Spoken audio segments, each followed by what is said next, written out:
Good morning, everybody. You're all very welcome to this Founders Day, where this year we're going to be exploring the theme of older adult health through the lens of supporting successful and healthy aging and unlocking the potential of later life. Now, with people aged 65 years and older accounting for approximately 15% of the total Irish population, this conference really is a timely opportunity to consider how we respond appropriately to the needs of other adults and unlock that potential, as I mentioned. So, supporting older adult mental health is a topic of particular importance to St. Patrick's Mental Health Services, where the vision is for a society where everyone is empowered and given the opportunity to live mentally healthy lives. Now, dedicated services are available at St. Patrick's for adults aged 65 and older, through inpatient and outpatient care and through day programs. Now, the older adult teams are multidisciplinary teams of consultants, psychiatrists, registrars, nursing staff, social workers, psychologists, and occupational therapists. The older adult service in St. Patrick's aims to facilitate and promote wellness and, crucially, functional independence. Now, as many of you have been attending the annual conference for a number of years now, you may know that it's held every year to recognise and continue the pioneering legacy of St. Patrick's Mental Health Services founder, Jonathan Swift. Today will be made up of a keynote address and two sessions. So shortly, we'll be hearing from St. Patrick's CEO, Paul Gilligan, who will be welcoming today's attendees, and Professor Paul Fearon, Medical Director here at St. Patrick's, to introduce today's event. This morning, our keynote speaker is Professor Ken Laidlaw, Emeritus Professor of Clinical Psychology at the University of Exeter and Consultant Clinical Psychologist with NHS Highland in Scotland. Throughout the day, we're delighted to welcome other contributors from Professor of Old Age Psychiatry and Site Director of the Global Brain Health Institute, Dr. Brian Lawler, International Dementia Ambassador Helen Rochford-Brennan, Tilda Research Dr. Robert Briggs, policy analyst with Age Action Ireland, Mary Murphy, and Assistant CEO of Sage Advocacy, Helen Fitzgerald. A few housekeeping notes. I hope you're definitely, if you're in a cold location, as I think probably most of us are today, I hope you've got tea to hand, and I've got reinforcements just in case it gets a bit cold here too. But in terms of the additional housekeeping, anybody with accessibility requirements, you can turn on closed captions by clicking on the live transcript function in your Zoom window. If you have any questions throughout any of the speakers' presentations, if you pop them in the Q&A box, some we'll be able to answer in real time and others we can direct to speakers afterwards. So if your question is for a particular speaker, please do let me know where you'd like me to direct your question so I can put it to the right person afterwards. CPD certificates from the Psychological Society of Ireland, the Irish College of General Practitioners, and the Irish Association of Counselling and Psychotherapy will automatically be sent to attendees who registered for CPD when signing up for today's conference, and general certificates of attendance will also be issued to anyone who has requested them. But please do allow up to about 6 weeks for receipt of those certificates. Finally, you can also follow along with the conference on our social media channels, which we'll also share in the chat box. So that's all of the housekeeping out of the way. Let's get started. I'm delighted to hand you over to St. Patrick's CEO and clinical psychologist, Paul Gilligan, to formally welcome you all to today's event. Thanks, Jan. Hopefully you can hear me and see me. I would like to welcome you all to today's event. The Founders Day conference is held every year to honour the legacy of our founder, Jonathan Swift. And we've been holding this conference now for nearly over a decade. And each year we focus on a different theme. Over the years, we've looked at issues such as human rights and mental health and the law, adolescent mental health, shaping the future of mental health care in Ireland, migrant and refugee mental health, and many more. But a common theme crossing all of these issues is the importance of a human rights ethos and focus. I suppose I'm really then heartened by the fact that this year's conference focuses on the theme of older adult mental health, specifically looking at mentally healthy ageing and unlocking the potential of later life, because this theme is a key human rights one. How well societies promote and protect mentally healthy aging and support people to achieve the potential of later life is greatly dependent on enshrining these principles as human rights. Unlike children and those with disabilities, older adults still do not have a UN convention protecting their rights, despite one being proposed back as far as 1948. The problem is, without such a convention, the obligations on countries to act for older adults is weakened, and there's no real formal structure in place to assess how countries are actually implementing older adults' rights. A convention on the rights of older persons is likely to be the next major human rights treaty adopted by the United Nations. The proposed treaty will seek to remedy the fragmented human rights structure for older persons and will focus on reaffirming critical human rights, which are, of course, of concern to older persons. The focus of the treaty will be persons over 60 years of age, which is a growing demographic worldwide due to increasing population ageing. It follows, as I said, from the other treaties that are in place, and there's a general view that the United Nations Convention on the Rights of the Child has been immensely successful. We do have the United Nations Principles for Older Persons, which was agreed in 1991, and those principles state that older persons in society ought to have independence, the ability to participate in society, have access to care, be entitled to self-fulfillment, and I suppose the full dignity of life among lots of other rights. And these principles were adopted in October 1992. But alongside solidifying these rights, a convention would also address protection from elder abuse, support in care settings, access to social security and pensions, access to age-appropriate healthcare, and of course, protection from age discrimination. I understand that Ireland is currently against the UN Convention for Older Persons, but I'm really hopeful that this view will change and that Ireland will actually start to work towards progressing this convention and indeed be one of the first to sign and ratify it when it is agreed. Today's Founders' Day conference marks the culmination of 3 events being run by St Patrick's Mental Health Services, exploring older adult mental health and the keys to successful ageing. On Monday of this week, we were delighted to welcome older adults and their supporters to our Dublin 8 campus for a practical skills building and information session. And on Wednesday, we hosted Professor Ian Robinson from Trinity College, who presented a talk for our staff on confident ageing. As Jan said, with people aged 65 and older now accounting for approximately 15% of the total Irish population, and with this projected to double to 1.6 million by 2051, it's really a timely opportunity to explore how we as healthcare professionals, carers and supporters, but particularly policymakers and indeed society as a whole, can best enable all to thrive in later life and within a changing world. Our later years offer many opportunities for personal growth and renewal, but they also bring with them challenges and changes. The role of health services, particularly in the mental health arena, is to identify and harness resources in order to maintain well-being, even in the face of life losses, such as challenges to health or frailty that may accompany advanced old age. We know that approximately 15% of adults aged 60 and over experience mental health difficulties, including depression, anxiety, and alcohol dependency. We also know that good health in older age is not necessarily distributed equally, and addressing issues of inequality and ageism and having a rights-based approach are necessary to enabling good mental health in later life. Supporting positive mental health in later life is a key factor in unlocking the potential of later life. And, today's conference really aims to focus not on the challenges of later life per se, but on the opportunities that exist to enable successful ageing in the face of some of these challenges. I know many of you are familiar with the Irish Longitudinal Study on Ageing, and I know we'll be hearing from a Tilda researcher later today.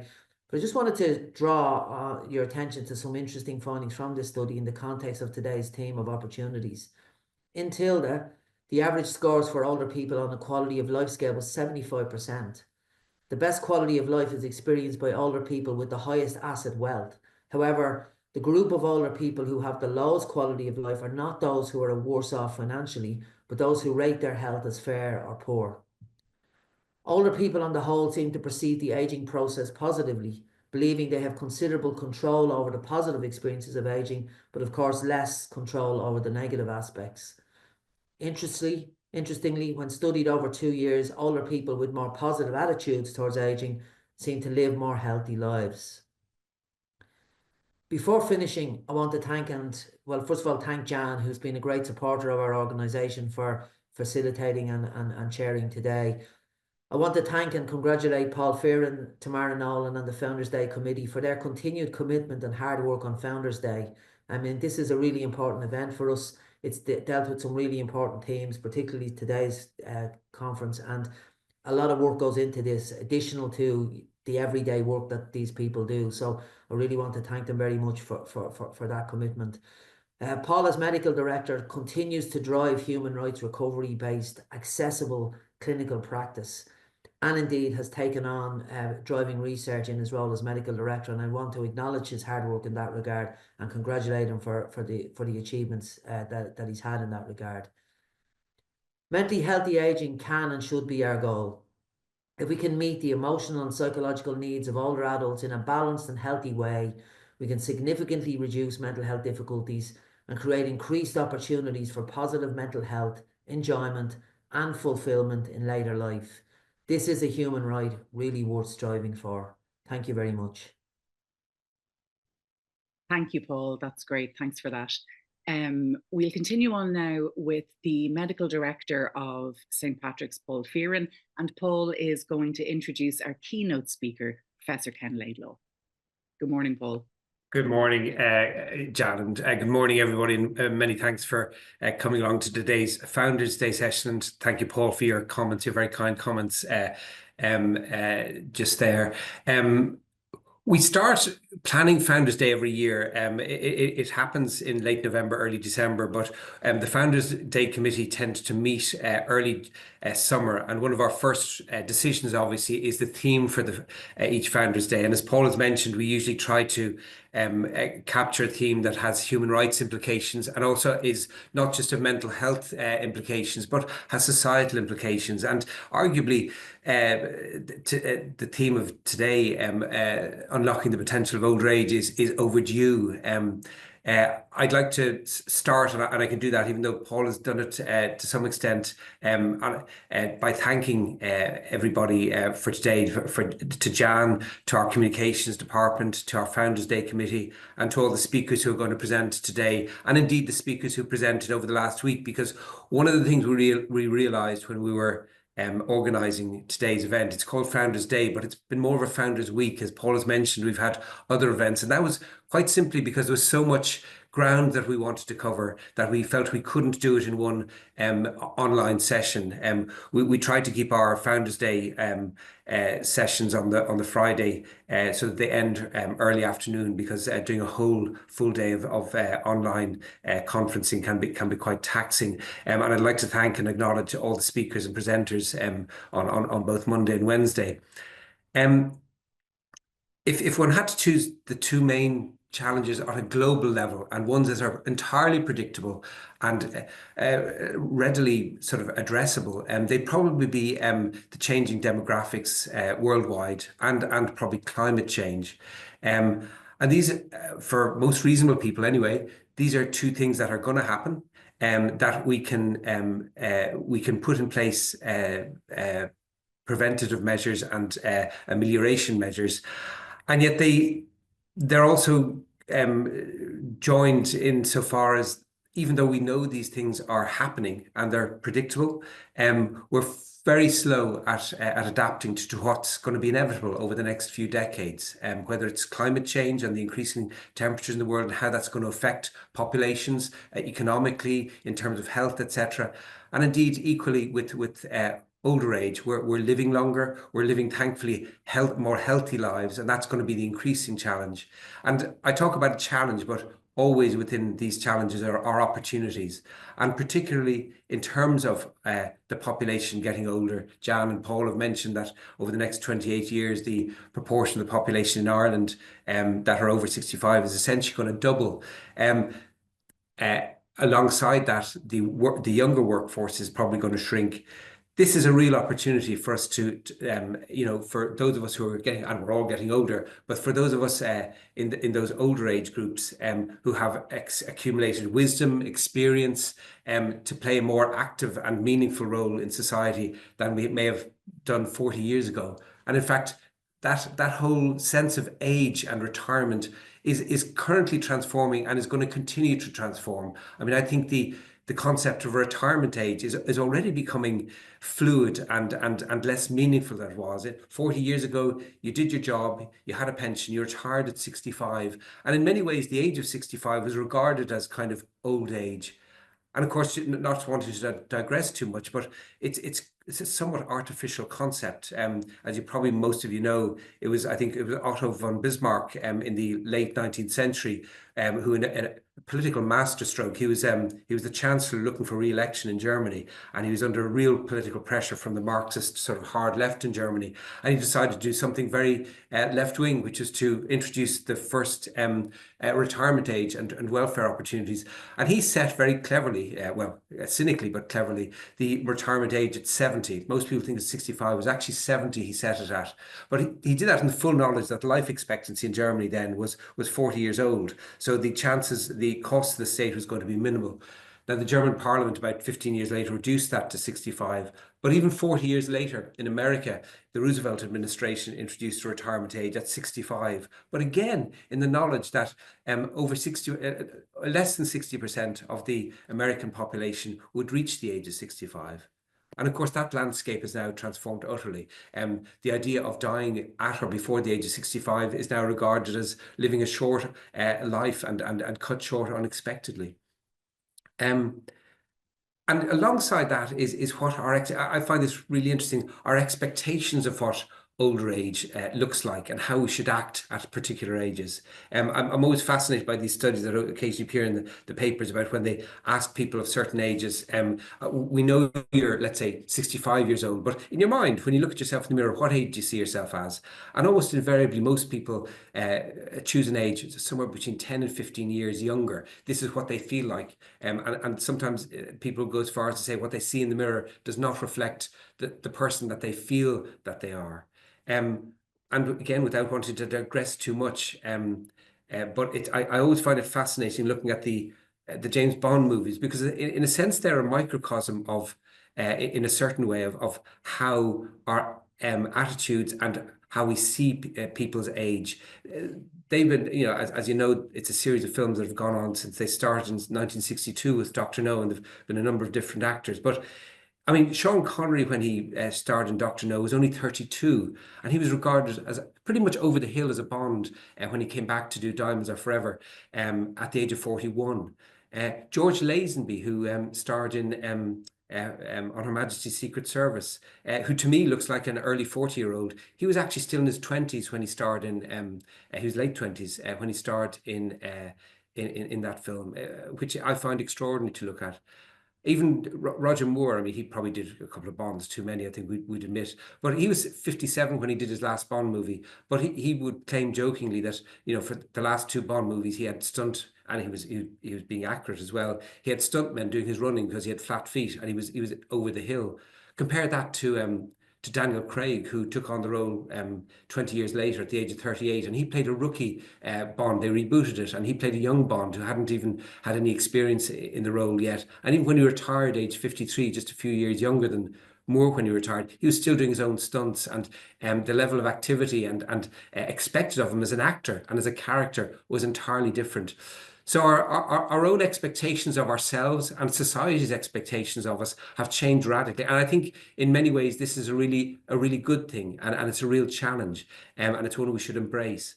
And we purposely, I mean, we could have gone down a route with Founders Day of the challenges of aging. And of course, there are challenges, but we're concentrating today and throughout the week quite purposefully on the opportunities and unlocking that potential, because there's vast reservoirs of potential in our population as it gets older. And we're learning how to use that. And that's reflected in our speakers today. We have, I'll introduce Ken Laidlaw, our keynote speaker, in a moment. But before that, in our first session, we also also have Robert Briggs, who'll be presenting some findings from the landmark TILDA study, harnessing the longevity dividend.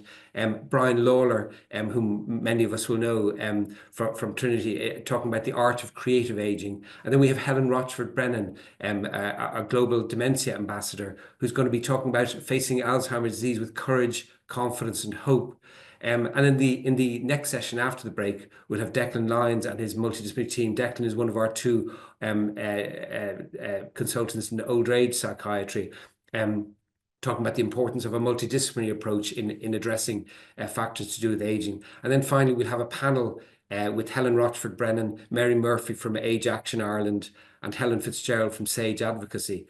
And I think the striking thing about aging is that the more research is done and the more we know about it, there are so many tactics and I daren't use the word simple, but straightforward strategies we can use to live longer, because it's actually not about purely living longer, as I think we all know. It's about the quality of life. It's about the kind of life we want to lead. Because let's face it, that retirement age of 65, 50 years ago, people were resigned to this is kind of the tail end of my life. Now, we're looking at almost, for a lot of people, almost a third of their life at the age of 65, maybe still in front of them. And that's going to be increasingly the case. So it's with that in mind that I've introduced this conference, and I'd like to just now turn to introducing our keynote speaker, Professor Ken Laidlaw. Ken and I don't know each other. I know him by reputation, but I'm so delighted that Ken has been available to deliver our keynote talk today. Ken is one of that still underappreciated breed of a true clinical academic. He manages to do meaningful work both in the clinical and academic arenas. He's a clinical psychologist with world-recognized expertise in the psychology of aging, and with a particular interest in cognitive behavior therapy for older people and indeed attitudes to aging. He's the Emeritus Professor in Psychology at the University of Exeter. His particular interests, as you can probably gather from that, are in quality of life, later life depression, and anxiety. From an academic perspective, Ken is widely published in peer-reviewed journals, and he's also the author of a really, really excellent book, Cognitive Behavior Therapy for Older People. And also, straddling that clinical side through his research, he's been responsible for developing manuals in terms of attitudes of aging questionnaires, which are used in many countries around the world. He's also been involved in senior roles in the National Health Service for older people services, and his honours include, as you probably noticed in the programme, a Winston Churchill Fellowship, and he's also been the lead author and chair of the expert reference group of positive practice with older people guidelines, which are now in use in the NHS. And more recently, in from 2018 to 21, he worked alongside colleagues in the NHS and in Exeter University to introduce a new MSc to expand the psychology workforce, and that's now again in use in England. So it's really straddling that academic and clinical work. And in recognition of all of that, this year, Ken was awarded an honorary fellowship of the British Association of Behavioural and Cognitive Psychotherapies. And Ken continues to work in clinical practice in the NHS Scotland as a clinical psychologist. So the title of Ken's talk today is Psychological Therapy and Psychological Health in Later Life. So Ken, if it's okay, I'll hand over to you, and thank you again for appearing today. Thank you. Thank you very much for the very kind invitation. And gosh, I didn't recognize myself. That whoever that person was sounds quite good. You should definitely get them to speak. So thank you very much for the invitation. It's a fantastic honor to be here. I really appreciate the opportunity to talk to you about psychological therapy and psychological health with older people. And if I can move on to the next slide, please, that'd be great. One of the things I'd say, so the plan for today's talk, I'm going to try and restrict my talk till for about 45 minutes, so I can leave 5 minutes for questions. So I really need to be finished at, that's 9:40, so I need to be finished at 9:25. The plan for the talk is really just review psychology of aging, and then talk about psychological therapy, particularly CBT, because that's what I know most about. And then actually ask this question, is wisdom in later life a real thing? And does it mean anything for us as clinicians? It doesn't mean anything for us as just human beings. So I'll try and answer that question. I'd give context to say that actually I've been working as a clinical psychologist with older people for, gosh, about 30 years or more now, about 30 years, I would say. And when I first started working with older people, it's really interesting with the introduction from Professor Fearon here. When I first started working with older people, I would see people in their 60s. And now, as I'm working as a clinical psychologist, and I still work with older people, I very rarely see people in their 60s. I'm more likely to see people in their 70s. They seem quite young. I'm more likely to see people in their 80s and 90s. So there's a big change. I'll move on to the next slide, please. There's a big change in the proportion of older people. And so I've got some good news for us all, in that the news seems to be that we're all living longer. And in the main, we're living healthier. And there was this great piece of information from the UN a few years ago that said, in the history of humanity, 2/3 of all people who have ever reached the age of 65 are alive today. What that tells us really is that people are living longer, so life expectancy has increased. And probably we're going to see much larger numbers, relative proportions of older people in society, because people are living longer.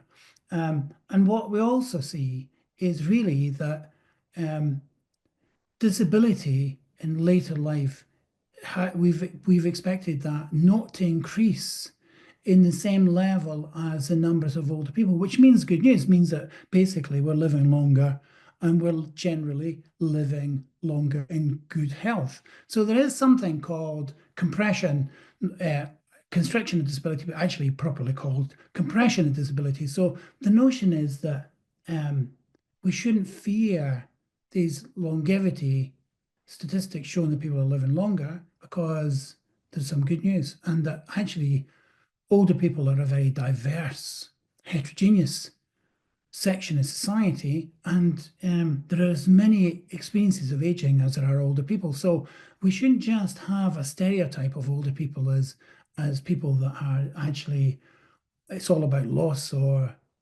decrepitude, deterioration. Actually, it's a very dynamic and diverse experience. And there's an interesting technical paper written by this person, Jean-Marie Rabin, written from the United Nations Department of Economic Social Association, but it's the UN Population Division anyway. And she's argued that there's this, what we might be experiencing now is this thing called a dynamic equilibrium model of aging, which means that because of the great advances in medical science and increases in our social provision, we're actually seeing people living longer, and maybe people are surviving from conditions that previous generations didn't survive from. So we see people having cancer and now surviving after different cancers that previous generations didn't survive. So we might have this increased expectancy of life, greater years lived free from disability, but we might also have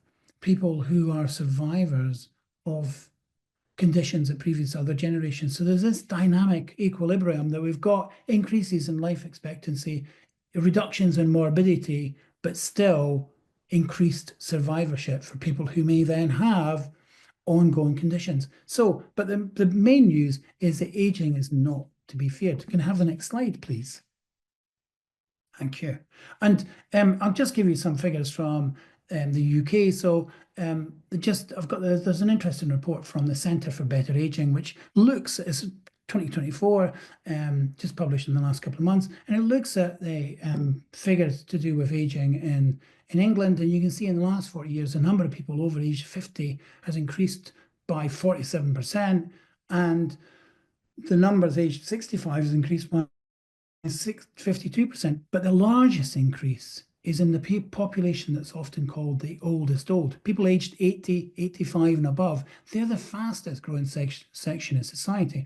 And I don't know if you can really see these graphs on the side of my slide here. And the bottom graph, really, you probably can't see that so well, but you can see you've got a typical histogram, you've got the big bars, and you can see as you go further along the graph, you've got the two age groups, 65 to 79 and 80 plus. And the blue bar and the green bar, the blue bar is projected population percentage increases, change in the population in 2043, and the green bar is 2063. And you can see just by looking at the actual bars, you can see it's the oldest old that shows the largest increase. And that increase is set to continue for the next 50 years. So what that means is, for all of us who are clinicians, we're probably going to be working with a much older population of older people than we have in previous years. And we may actually have a population that may present with more complexity or more comorbidity. But it suggests that actually all of us should really start to get ourselves educated about the psychology of aging. Can I have the next slide, please? And I always think it's very rude if I don't. I know I'm not talking to people in England, so I'm talking to people in Ireland, and I thought, well, let me go and just check, see if I can get some health data from Ireland. And this is from the Central Statistics Office in Ireland, and it's some really interesting data. So it's looked at the self-perceived health status by age group of people in Ireland, and if you ask them, is their health good or bad, you can see in the 65 to 74-year age group, the vast majority of people consider their age to be good. And then 75 years and above, still the vast majority of older people consider their health status to be good. So maybe there's something here. Maybe when we think about aging, our own aging, maybe some of us fear it because maybe we fear increasing loss of independence, increasing levels of disability or other losses. But interestingly, if you look at the satisfaction of older people, you see it's quite high. If you look at the bottom graph, there's two bars there. There's a bar that's actually looking at the, I can't quite see that on this slide just now. You can see the bar that's looking at the group that's 25 to 49 years old, and you can look, which is the dark blue bar, and then the green bar, which is those aged 65 years and above. And you can see that overall life satisfaction is higher in people aged 65 and above than it is in people in young to middle adulthood. So maybe there's something that we need to consider about, well, what is aging, and what should be our expectation for aging and for older people, and for our work as clinicians with older people. Can I have the next slide, please? So perhaps we could turn to the science of aging, which is gerontology. Gerontology is a multidisciplinary science. You've got psychiatrists, medics, biologists, psychologists, sociologists. You've got every branch of science has come together in gerontology, and you've got this incredible data that looks at the experience of aging. So you've got longitudinal studies, and you have gerontologists that then report data, and these are some of the findings that we can see from gerontology in terms of the psychology of aging. So when I first started to work as a clinical psychologist all those decades ago, I thought it was all going to be about loss and dementia, and of course, working as a clinician, I've seen lots of that over the years. But it seems from data from across different countries, depression is not an outcome of old age. So it doesn't necessarily mean that as you get old, you're going to get depressed. Or if you have depression when you're older, you shouldn't see that as a fellow traveller. It's not an outcome.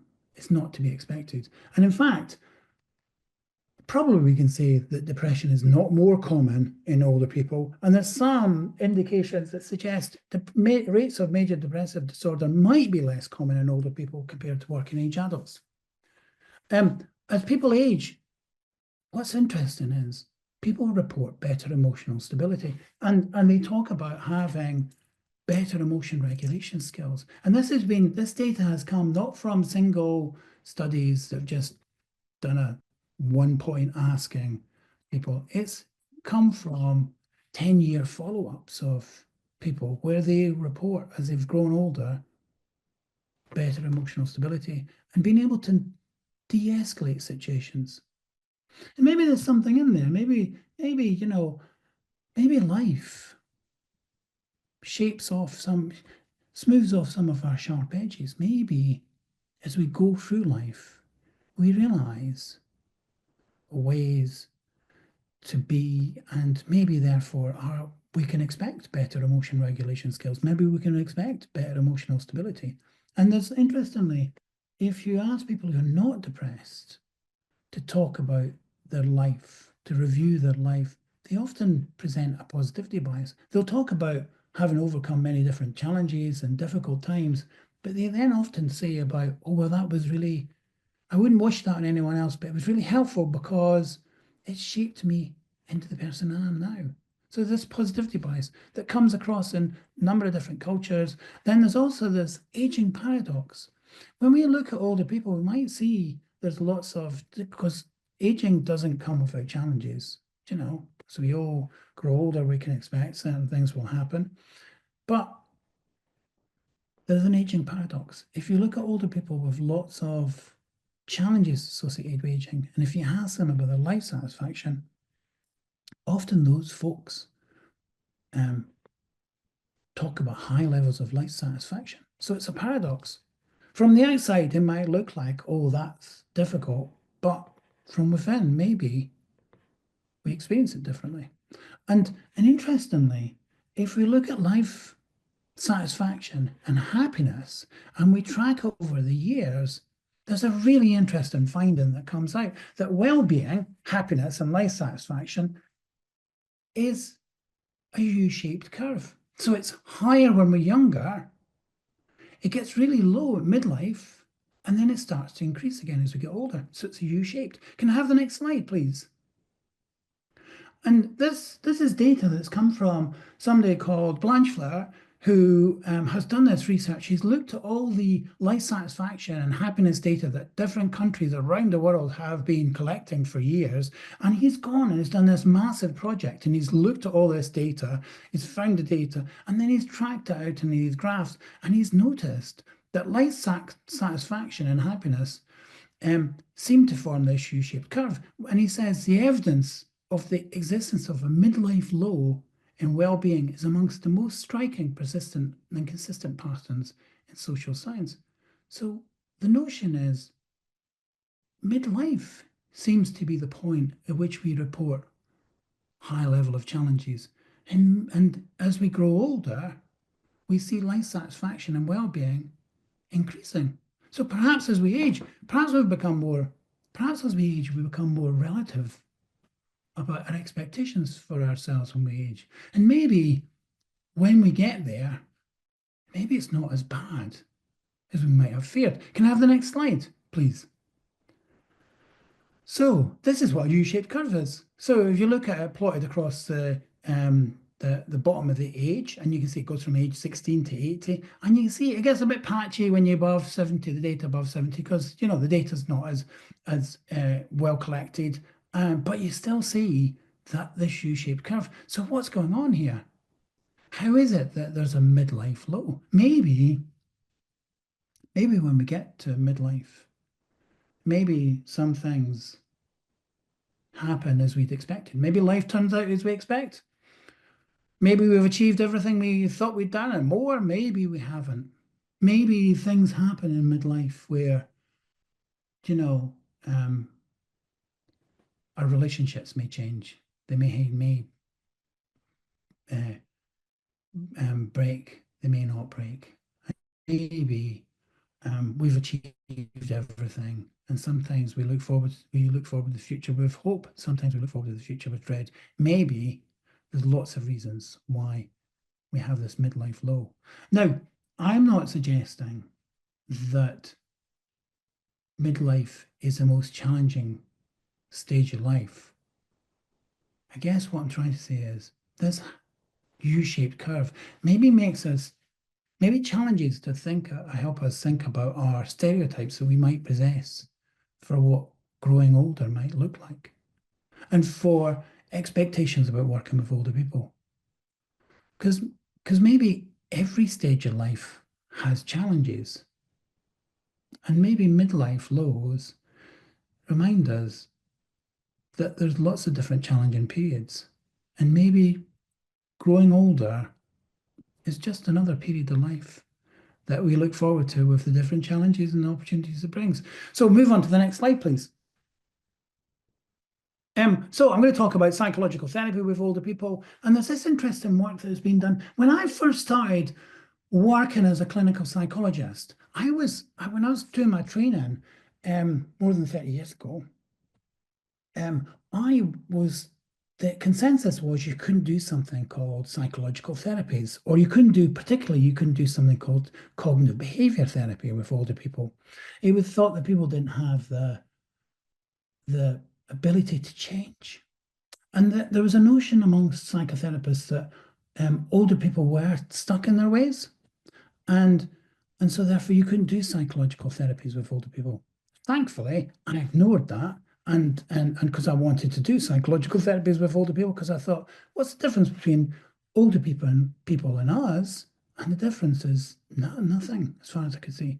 So anyway, but interestingly, our colleagues from psychoanalysis have changed their thinking, and now they actually suggest, as this author Plotkin has suggested, maybe older people have attributes like wisdom and resilience, and maybe they've got, as they've gone through life, they've developed a sense of the frailties of human expectation and the challenges of life, and therefore they're much more comfort with complexity and uncertainty, and maybe more likely to be reflective. And if that's the case, older people might actually have enhanced capabilities to do psychological work, psychological therapy. So we've come full circle, haven't we? Instead of saying older people aren't suitable for psychological therapy, there's a school of thought that older people might make the best candidates for psychological therapy. So let's kind of move on to the next slide and let's have a look at what the evidence says. And so, well, you might want to, if you're interested,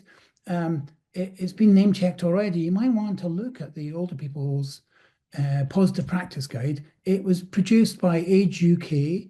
I put up a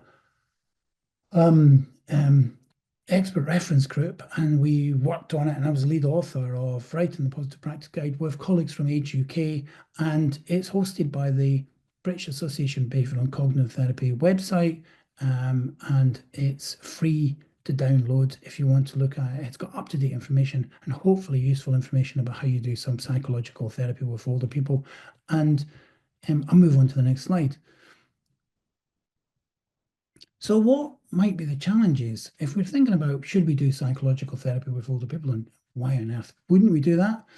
What should we consider might be some of the challenges? So there's a really interesting paper by a psychiatrist who works with older people called Joel Sadavoy. He wrote this amazing paper in 2009, and he says that there are 5 things we need to consider if we're working with older people in terms of challenges. He says that the challenge of chronicity. So people are you might actually be dealing with a lifetime history of distress.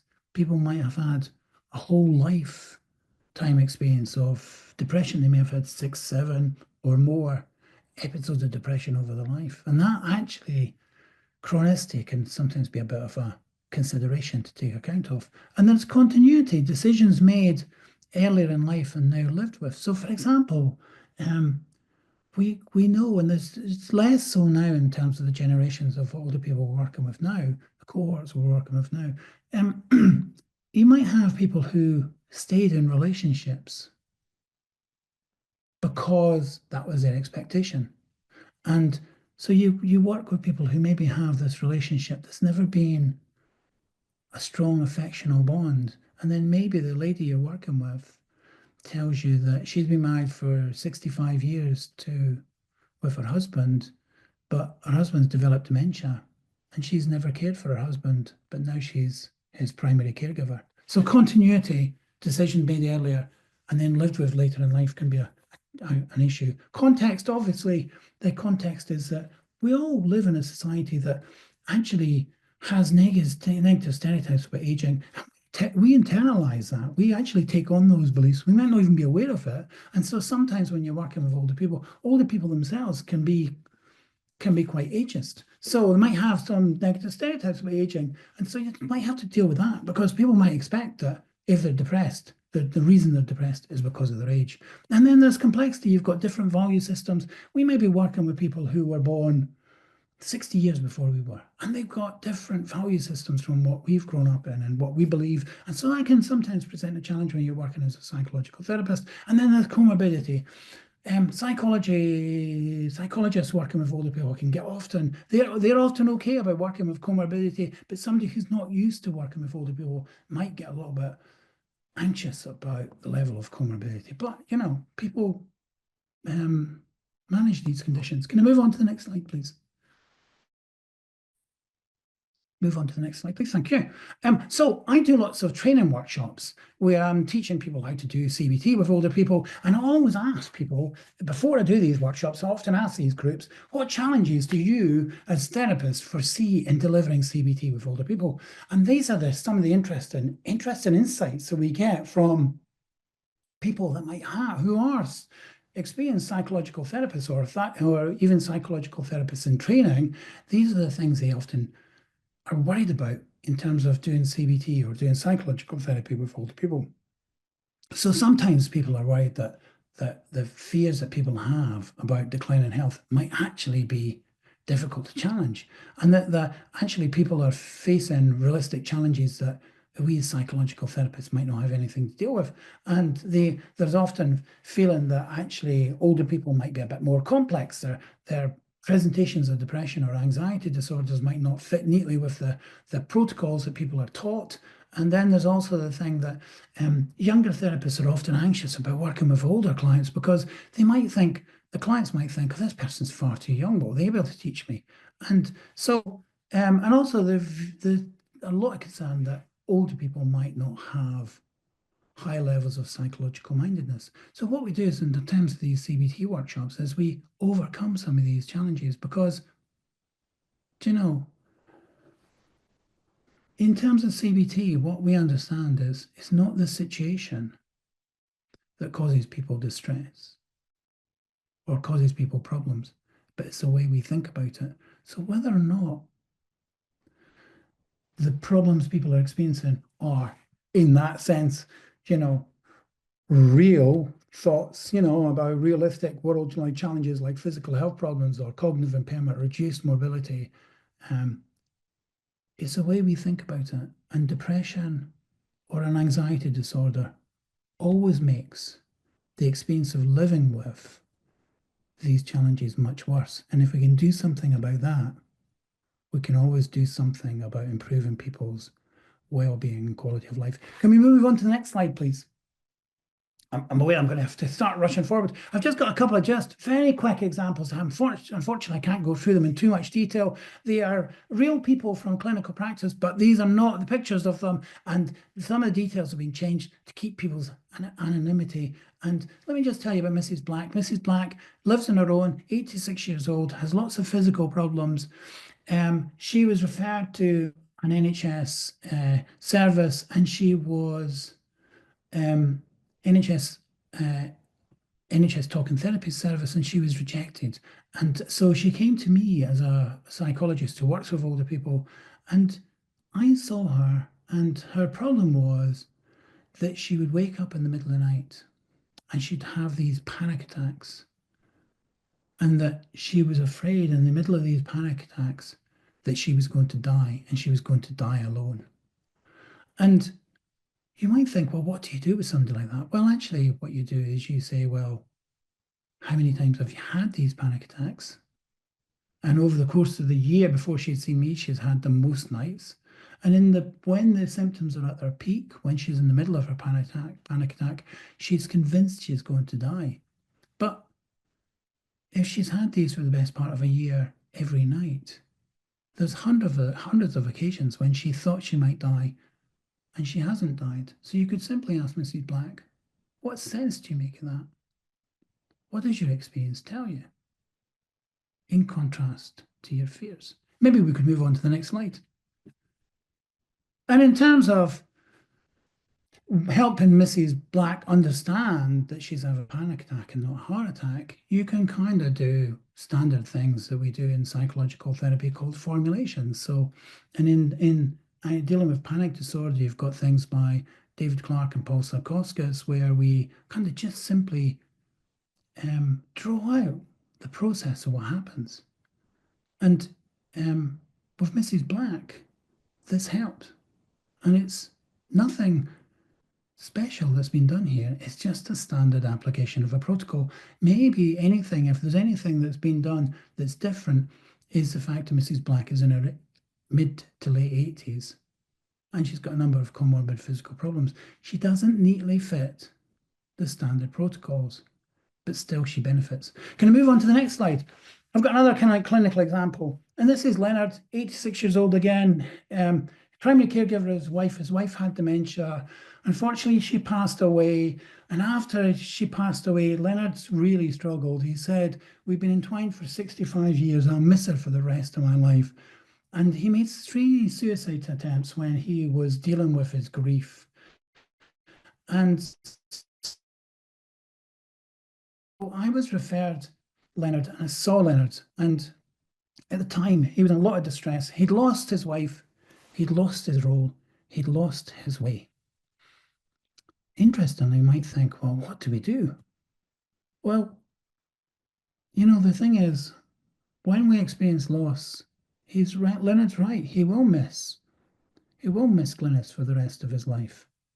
But that doesn't mean to say he can't have a good quality of life for his remaining years. So next slide, please. Yeah, so here is his anxiety and scores over treatment. You can see his anxiety scores came down and his depression scores came down. Next slide, please. And what did we do? We didn't really do very much. We actually I helped Leonard to identify new roles for himself. I helped him to review some of his grief. I helped him to make some plans, and I helped him to deal with what he says these crises. He got overwhelmed. Anytime he'd made his suicide attempt, he had got overwhelmed. He had overwhelmed himself with a sense of challenges. And his sense of challenges was great. And his sense of how he could cope with them, he considered it to be very low. And we just balanced it up and said, look, actually, how have you dealt with problems in the past? Okay, maybe how does this help you with your current problems? And then bit by bit, Leonard found, as he says, more strength in looking at the problem in a different way. He says this method, and he meant CBT, psychological therapies, has made him stronger. CBT has never made him stronger. Psychological therapies don't make him stronger. He was always really strong. We just helped him to identify the resources he had and that he had the ability to overcome things. Can I move on to the next slide, please? So, and where does all this ideas come from? Well, actually, a lot of it is underpinned by gerontological theories. And there's a number of gerontological theories. Gerontology is the science of aging that actually have potential relevance and helpful for a clinician like me that works with older people. So there's something called selective optimization with compensation. Basically, it says that as people experience challenges in aging, what they do is they use selective strategies to minimize those losses. If you follow people up over a longer period of time, as the Bolters did, you see people who maybe cope better with some challenges of aging and some people cope less well. And what he did was All and Margaret Bolters looked at those groups of people, and he found that there were certain things that people could do. If they compensated the way that they did things, if they tried to maintain things in a way that was possible, then they overcome the challenges. And then there's this work by Carstensen that says there's this thing called social-emotional selectivity theory, basically recognizing that when we get to a certain age, we realize we've lived longer than we have left to live, and that actually, therefore, we change our priorities, our goals and motivations. And there's this work by Heckhausen that says, it's really adaptive for us as humans to have long-term goals. But as we age, we think about primary and secondary control. Sometimes there are things that happen to us, we can control things. Sometimes there are things that happen, we can't control things. And we use secondary control. maybe what we do is we can change ourselves to adapt to the circumstance better than we can change the circumstance generally. And then there's all stuff around wisdom. We'll talk about that in a minute. And then there's stereotype embodiment theory about the negative stereotypes that we often hold. And we need to be watch out that we sometimes have these negative beliefs. So these sort of theories can help us as clinicians work with people like Leonard and with Mrs. Black to expect change, to not get sucked into a notion of loss, decrepitude, hopelessness. So I'll move on to the next slide. So what is the evidence for psychological therapies? I'll look at CBT because it's the most systematically systematically evaluated form of psychological therapy, and the evidence suggests it is efficacious. The evidence also suggests for us as clinicians that probably the combination of psychological therapy and pharmacotherapy, so medication and psychological therapy together, it's probably the best thing we can offer people. And there's a really interesting review paper by Chip Reynolds and Robert Koch in 2017, and it presents this data quite effectively. Evidence from the UK National Audit of Psychological Therapies suggests that older people, when they receive psychological therapies like CBT, report better outcome and less dropout, so they're less likely to drop out of treatment in comparison to working age adults. And so the evidence is suggesting that actually psychological therapies work really well. Can I have the next slide, please? And there's this recent paper from 2021. Saunders and their colleagues examined outcome for people receiving psychological therapies via 8 NHS psychological therapies talking services across London. And what they found is they compared outcomes between working age adults and older people. And older people were 30% more likely to recover after receiving psychological therapy than working age adults. And interestingly, older people received fewer treatment sessions than working age adults, and dropout was less. So maybe this notion is that at the very least we should expect older people to be as good candidates for psychological therapies as working age, and maybe better. So I'll move on to the next slide, please. And actually, here's data from 2023, and it's national data. I was doing something for NHS talking therapies around the Positive Practice Guide, and I was at a seminar and we had this slide, so they've allowed me to use this slide. And it talks about NHS talking therapies, psychological therapies outcome by age across all the standard national services. This is not research data, this is clinical data. And if you look at the recovery rate and the improvement rate, you can see that older people, because they're the red line group, actually report the best recovery and improvement rate in comparison to all the other age groups. So, so there's good reason. So let me just pause for a minute. So we have good news, people are living longer. There does seem to be constriction of disability, but there's also this interesting thing that we're working with a much older population of older people. They're going to have a lot more levels of comorbid physical conditions. There may be more survivors of other physical illnesses early in life, heart disease and cancers and so on. And we may actually be working with an interesting group of older people, much older than previous generations of clinicians, which is fantastic. But the good news is we're all living longer, generally. And we might have greater expectations for longer years free from disability. But the other piece of good news is that for when we do run into problems, if we develop some problems around depression or anxiety disorders, then perhaps the news is also good, that older people can benefit from psychological therapies as much as, perhaps even more so, than working age adults. Because there's been this strange thing. Older people haven't had the same access to psychological therapies as working age adults. So 2 pieces of really good news there. So we'll move on to the next slide, please. Thank you. Next slide. Thank you.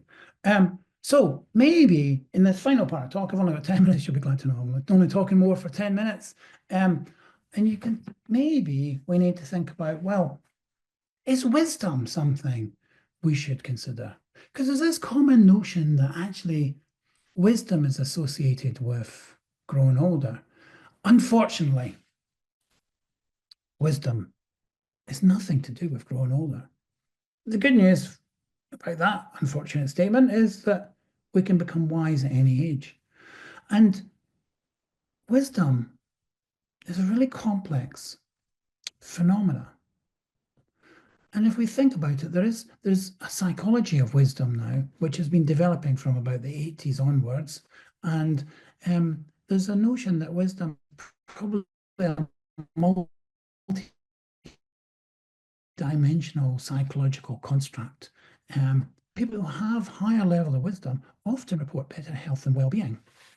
And also that an interesting idea, wisdom might be something, if we can measure it, if we can describe it, if we can define it, maybe we can increase it in people because we can break it down and say, these are the elements of wisdom. So we're moving into an interesting piece of research and evidence now in terms of what wisdom is. So there's lots of different definitions of wisdom. There's a really good definition that by Dilip Jest and colleagues in 2009 that suggests wisdom, people who have higher levels of wisdom often have something called high levels of value relativism. So they recognize it.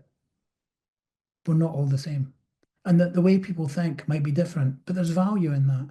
People also who are high in wisdom also have high levels of pro-social concerns. They're concerned about the well-being of other people, not just themselves. They're older people who have higher levels of wisdom are better at emotion regulation, saying to themselves, this too will pass. People who have higher levels of wisdom also kind of know how to do stuff, fundamental pragmatics. They're also able to tolerate uncertainty. I know that sometimes there isn't an answer just now, and maybe there isn't a need to urgently do something.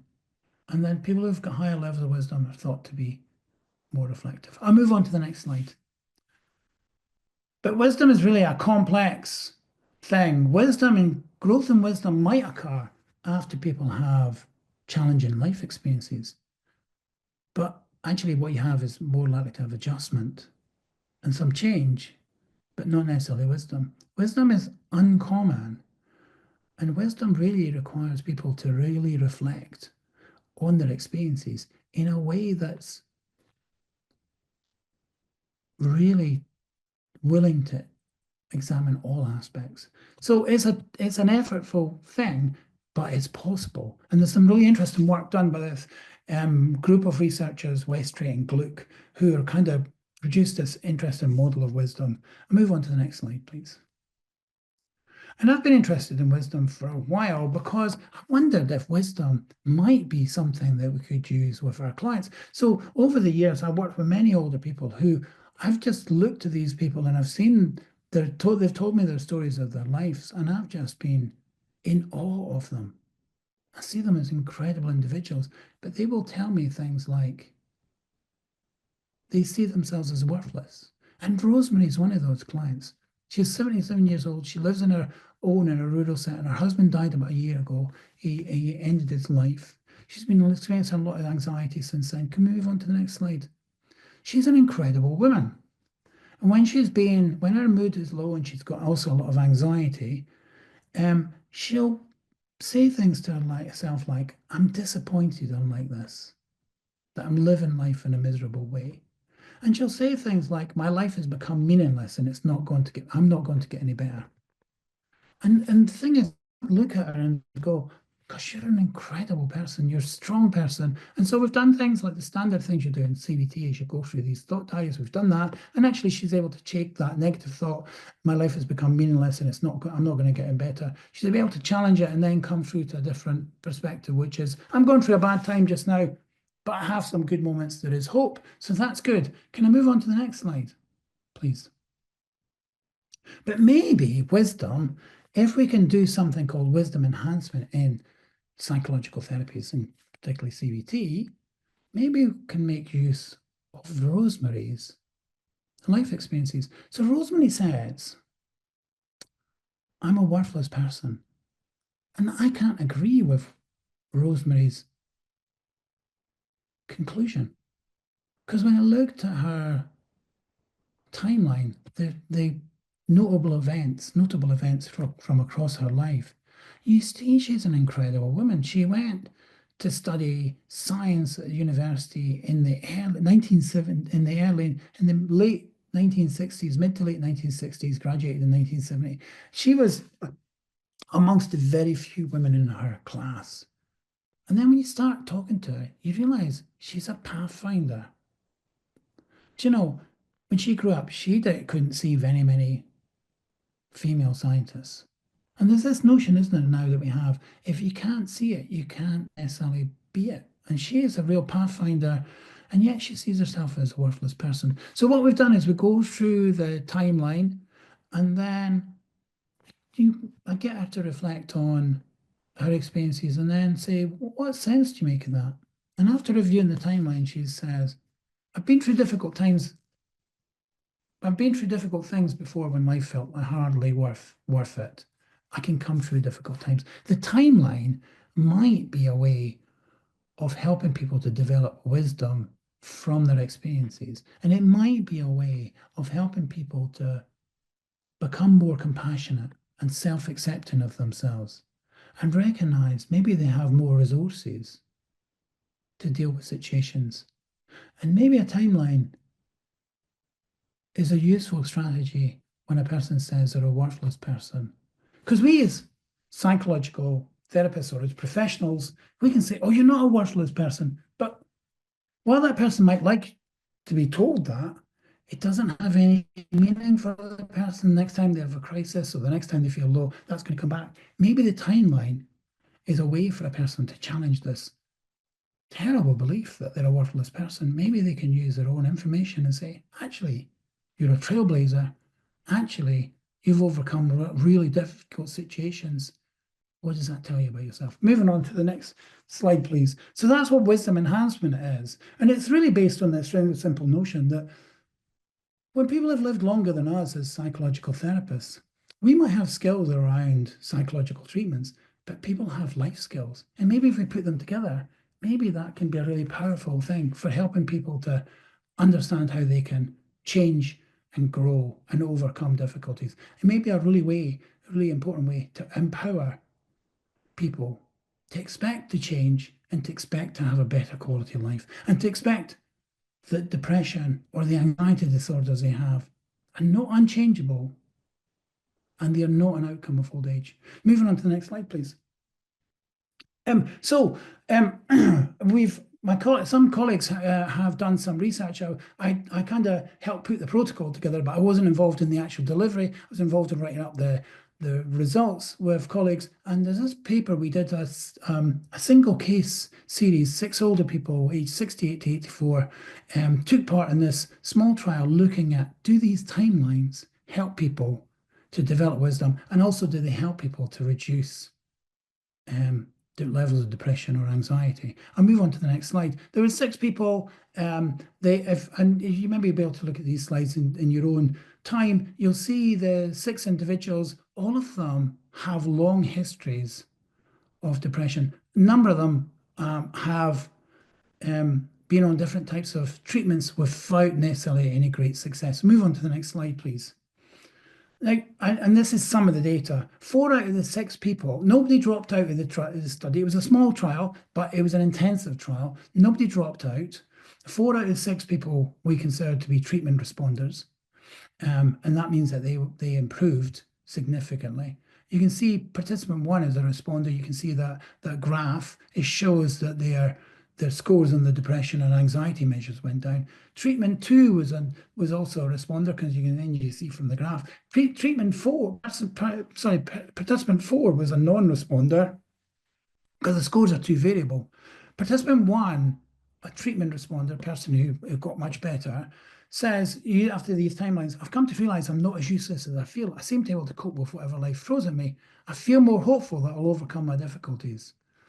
Participant 4, who's a non-responder, after doing the timelines, said, I have now found that I'm stronger than I thought I was. Can I move on to the next slide, please?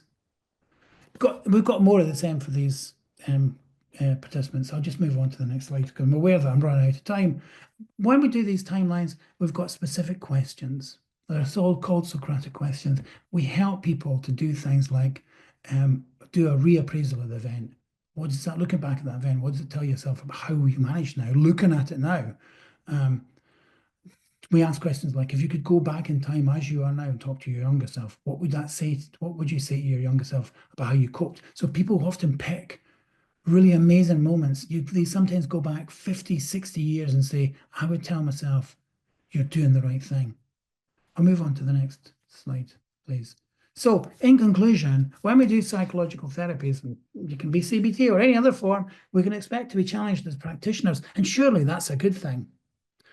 Because whenever we're doing anything, isn't it great if we're still challenged? Isn't it great if we're still developing? Isn't it great that we don't think we know it all? We know we don't know it all. And there may need to be issues to consider when we're working with older people. And probably those things we need to consider are, what are the findings from the science and the psychology of aging? So from gerontology, maybe that can help us. And maybe this idea of wisdom enhancement, maybe that would be something to do with older people. Maybe that'd be something for us to consider that we might actually do that's over and above different, because it gives us permission and an opportunity to use the life skills that older people possess, and maybe gives us an opportunity to present a respectful collaboration with our older clients. And I'm going to finish there. And I've only left a couple of minutes for any questions, but I'm going to finish there. I think that's my last slide. It is. Jan, do you want to check to see if there are any questions for me? I'm sorry I've talked so fast. And that was so interesting, and there's so much we could continue to talk to you about. But one question I just wanted to ask you about, that somebody's sort of asking in relation to Ireland, but I wonder, have you experience of it perhaps in other jurisdictions, is this idea of whether there are any initiatives or organizations that provide psychological support to nursing home residents. Are there any initiatives you're aware of that take place in sort of like a counselling service in nursing homes? Well, interestingly, there's a psychologist, a clinical psychologist called Sunil Barr in Australia, in Melbourne, and he has been doing for a number of years psychological therapy for residents who live in aged care. And he's been getting the most incredible results. And what was it? I'm in awe of Sunil Barr. Look him up, Sunilbah, Sunil Barr, and he is doing incredible pioneering work, psychological therapies in older people who are living in residential care, reducing levels of depression. Great. And it's just amazing. And he did the most incredible work during COVID. It's brilliant when we've got these inspirational people, and now I feel really bad because actually when you first invited me, I should have said, don't ask me, you should ask somebody in inspirational, like Sunil Barr is an incredible person. But his work is really, I've been over to Melbourne and seen some of the stuff and I was so impressed. Ken, it's interesting that you mentioned COVID, because when you were talking about older people's resilience and wisdom and life experience, I was struck by the fact that during COVID, so many people drew inspiration from the resilience demonstrated by older people. Yet the dichotomy of that side by side with how we infantilized older people to a great degree, I wonder, did you find, or have you seen with your interactions with service users, that perhaps the COVID experience reinforced internalized ageism? I think, it's difficult to know because I don't have the scientific evidence in front of me, because I can only give my personal opinion for what it's worth. But yeah, I think it did. I think we saw, perhaps, I wonder if we saw some of society's attitudes to the value that we place on older people, and that's perhaps that wasn't our finest moment. Yeah, well, that's just a personal opinion. That's not an opinion from the institutions that I work with or anything. Yeah, in your experience. And I suppose relative to that, it's a slightly personal question, but I'm just interested in terms of trying to get a sense of, and to maybe demonstrate to the people who are joining us, of the volume of ageist chat. I mean, we talk about it in the context of lots of other things like, misogyny or ableism or whatever, but I wonder in the context of ageism, you're at the forefront of this area. You know better than anybody else all of the things that you're telling us about how older people have all of these skills and these predispositions to be able to perhaps be perfect candidates for psychological interventions.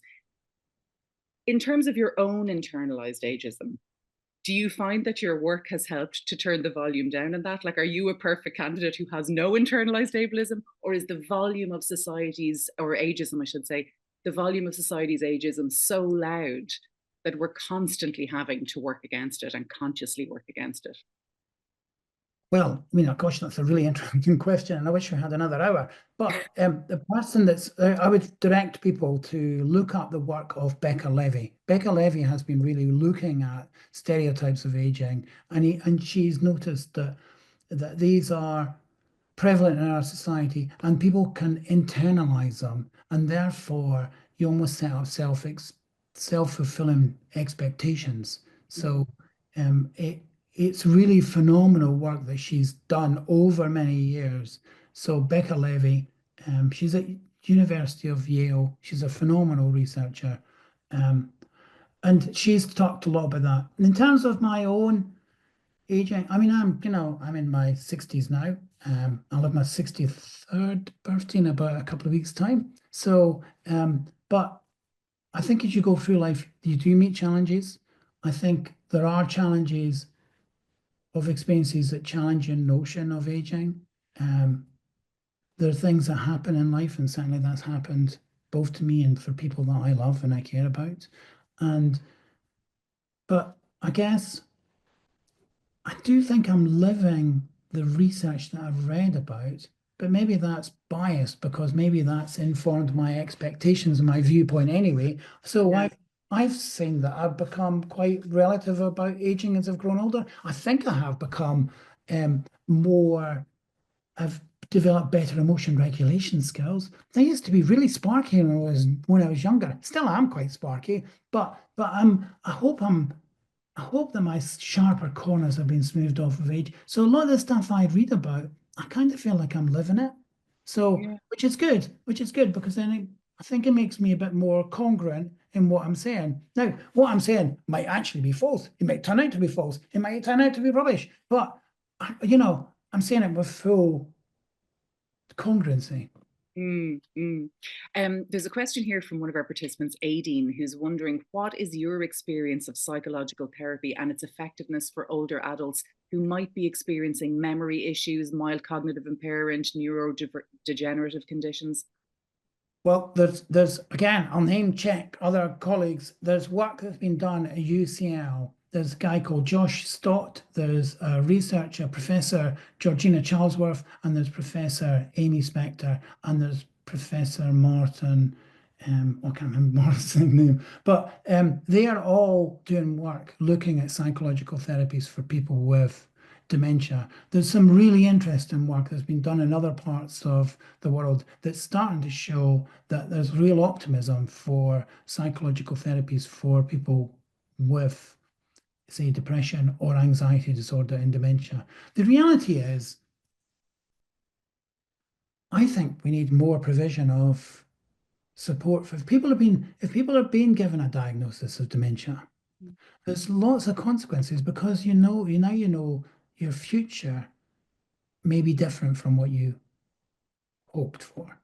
And maybe we need just at that point an opportunity to talk to someone outside the family about our fears and about some of the practical things we can make changes in. But there's evidence. There was a paper in The Lancet, I think, 2022 by Bell et al. That showed that people who did have mild cognitive impairment or early stages of dementia, who made it into NHS talking therapies, their outcome, they did improve. They didn't improve as much as people without mild cognitive impairment, but nonetheless, they improved. And we're talking about large numbers in this Lancet paper, Bell et al. 2022. Hopefully that answers all your questions. I really appreciate the questions and the time. And I hope that the information I'm given is useful. And I hope the information, as far as I know, is factual. And anything I've given is personal opinion. I hope that's okay too. Thank you very much. Absolutely. You've been great. And I think we've all really, really found it very rich, and it's been very, it's great as well to have the recommendations of other people working in the space that people can go and look up and research after this today. So thanks so much for your time, Ken. We really appreciate it. Enjoy the rest of your day and have a great weekend. Well, enjoy the rest of the conference. I'm sorry I can't be with you because it looks fantastic. And the whole events leading up to it have been incredibly impressive. Thank you very much. Have a good rest of the day. Bye now, folks.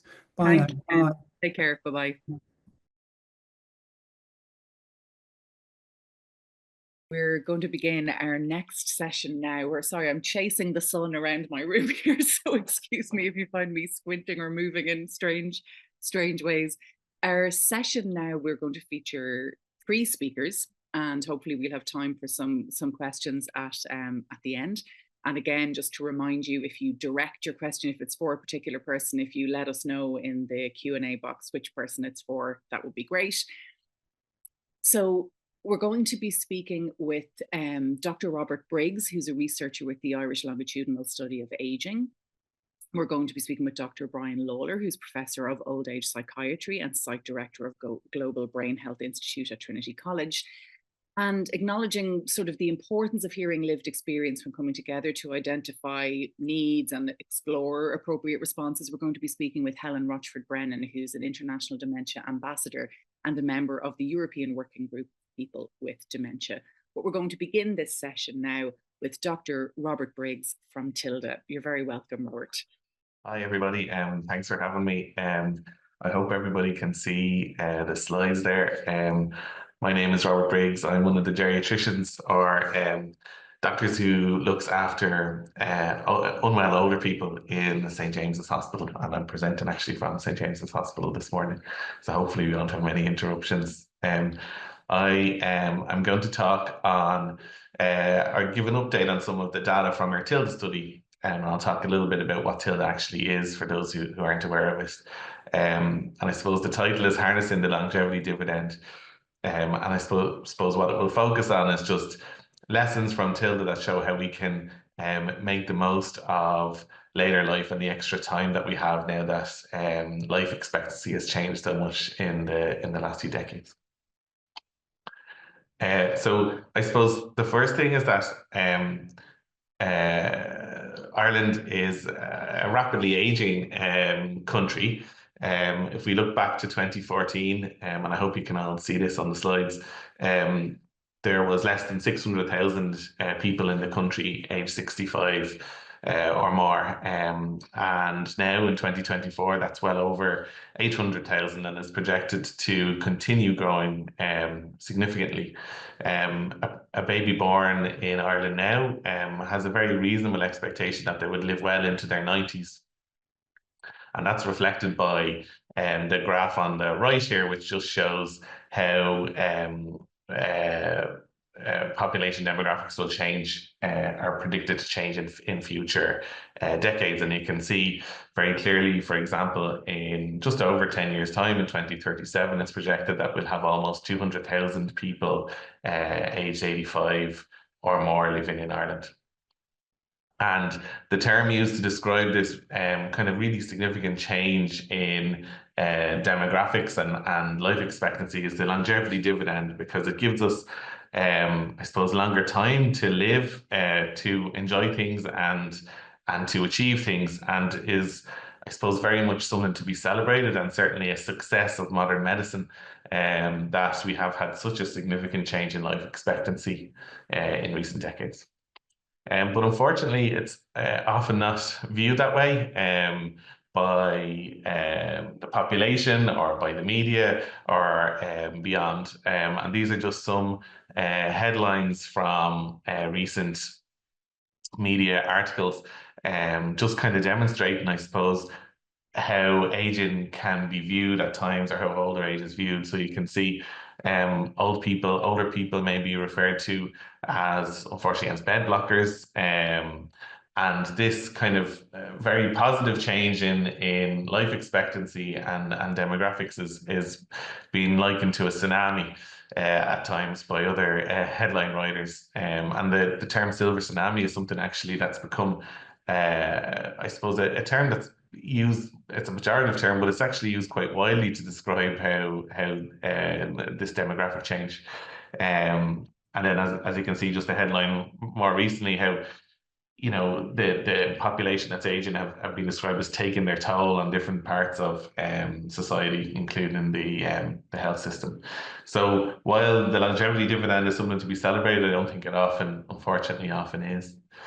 And this is something that we see from day to day in our work in the hospital. This is a study we conducted where we looked at the prevalence of ageism experienced by older people who were frail. So older people who, for example, had multiple medical conditions that maybe would affect their physical function.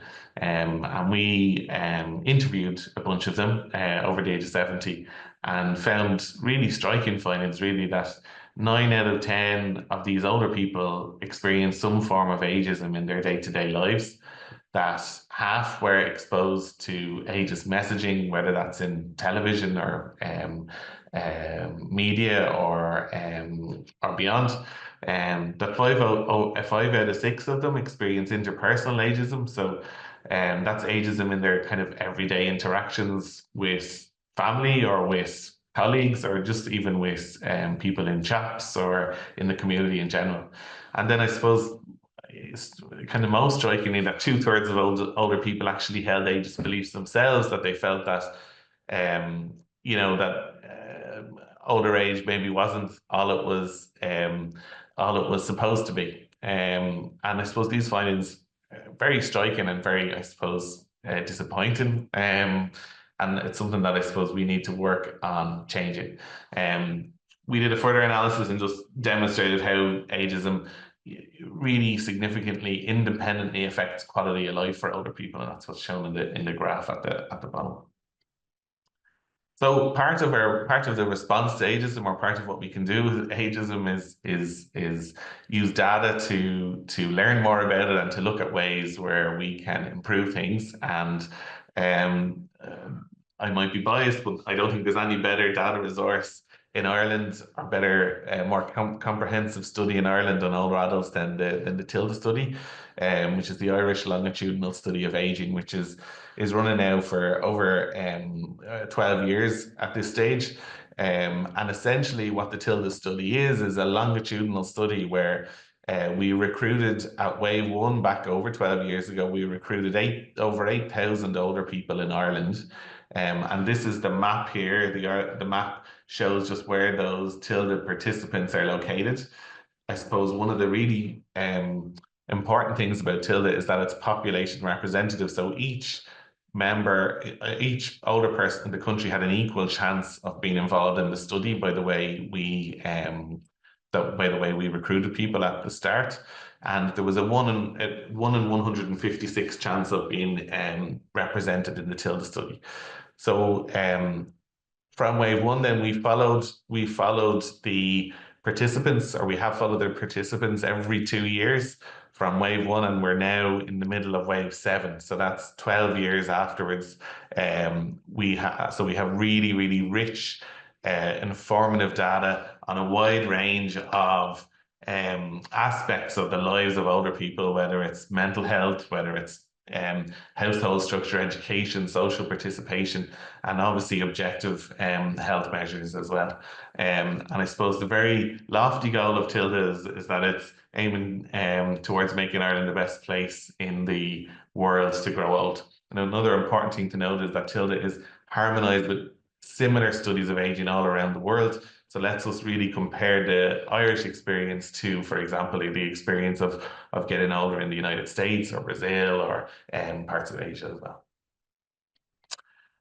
And one of the important things that TILDA can do is it can debunk some of those myths about older people, the loss model of aging, and the fact that older people are, take their toll on our services and don't really, offer anything back. And I think that's really wrong, but you need data to kind of prove that sometimes. And this is just really high level data from TILDA that just kind of demonstrates that. So for example, we found that over 130,000 participants over the age of 70 people over the age of 70 in Ireland help and care for either their spouses, their relatives, their friends and neighbours. that almost 130,000 provide financial assistance to their children, and that well over 200,000 older people volunteer in different services on a weekly basis.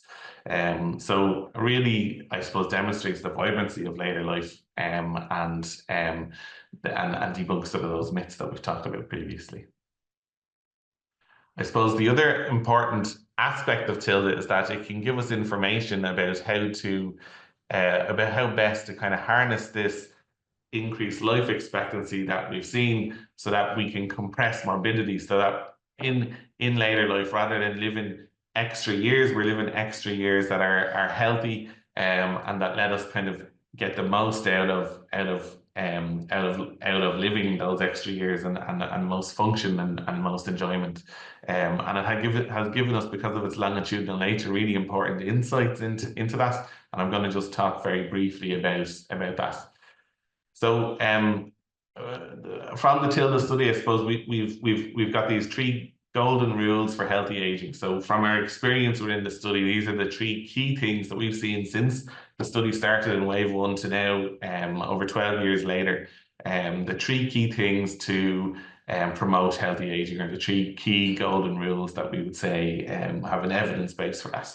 And I'll go through them one by one. So the first one is to stay positive. And it's really, really clear from our data that how we think about getting older really significantly influences how we actually subsequently age. We've data from Tilda that shows that participants who have negative perceptions of aging, they were much more likely to develop, for example, problems with their mobility or falls. They were much more likely, in fact, double the likelihood of having a decline in their memory as they got older. And on average, they were likely to die 7 years earlier than their peers who didn't have negative perceptions of aging. And I suppose it shows that the saying you're old as you feel, there is a real scientific basis to that.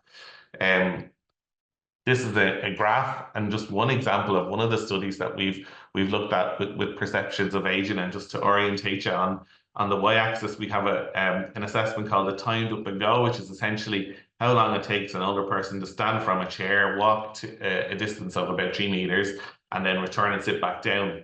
And then on the x-axis, we have essentially how the older persons perceive aging. And this is longitudinal, and this is fully adjusted. So we adjust for all the kind of potential things that you may think would kind of influence this relationship. And you can see that those who strongly disagree that aging is a negative, with negative perceptions of aging, actually complete the task over 1 second, which is a significant difference really, over 1 second quicker than those who strongly agree with negative perceptions of aging. So just really, really kind of starkly shown how your attitude can influence kind of your physical health, I suppose, as you get older. And that's that participants who viewed aging least positively took over 1 second longer to complete this task.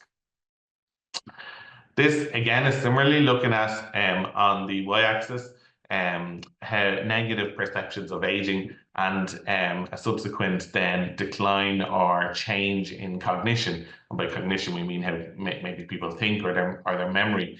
And basically what we've seen down here in the graph here, which is the risk associated with a decline in memory, you can see that participants who viewed aging the least positively were 2 to 3 times more likely to have a significant decline or decrease in their cognitive ability as time goes on within the study. So again, how your perception of aging can influence your cognition as time goes on.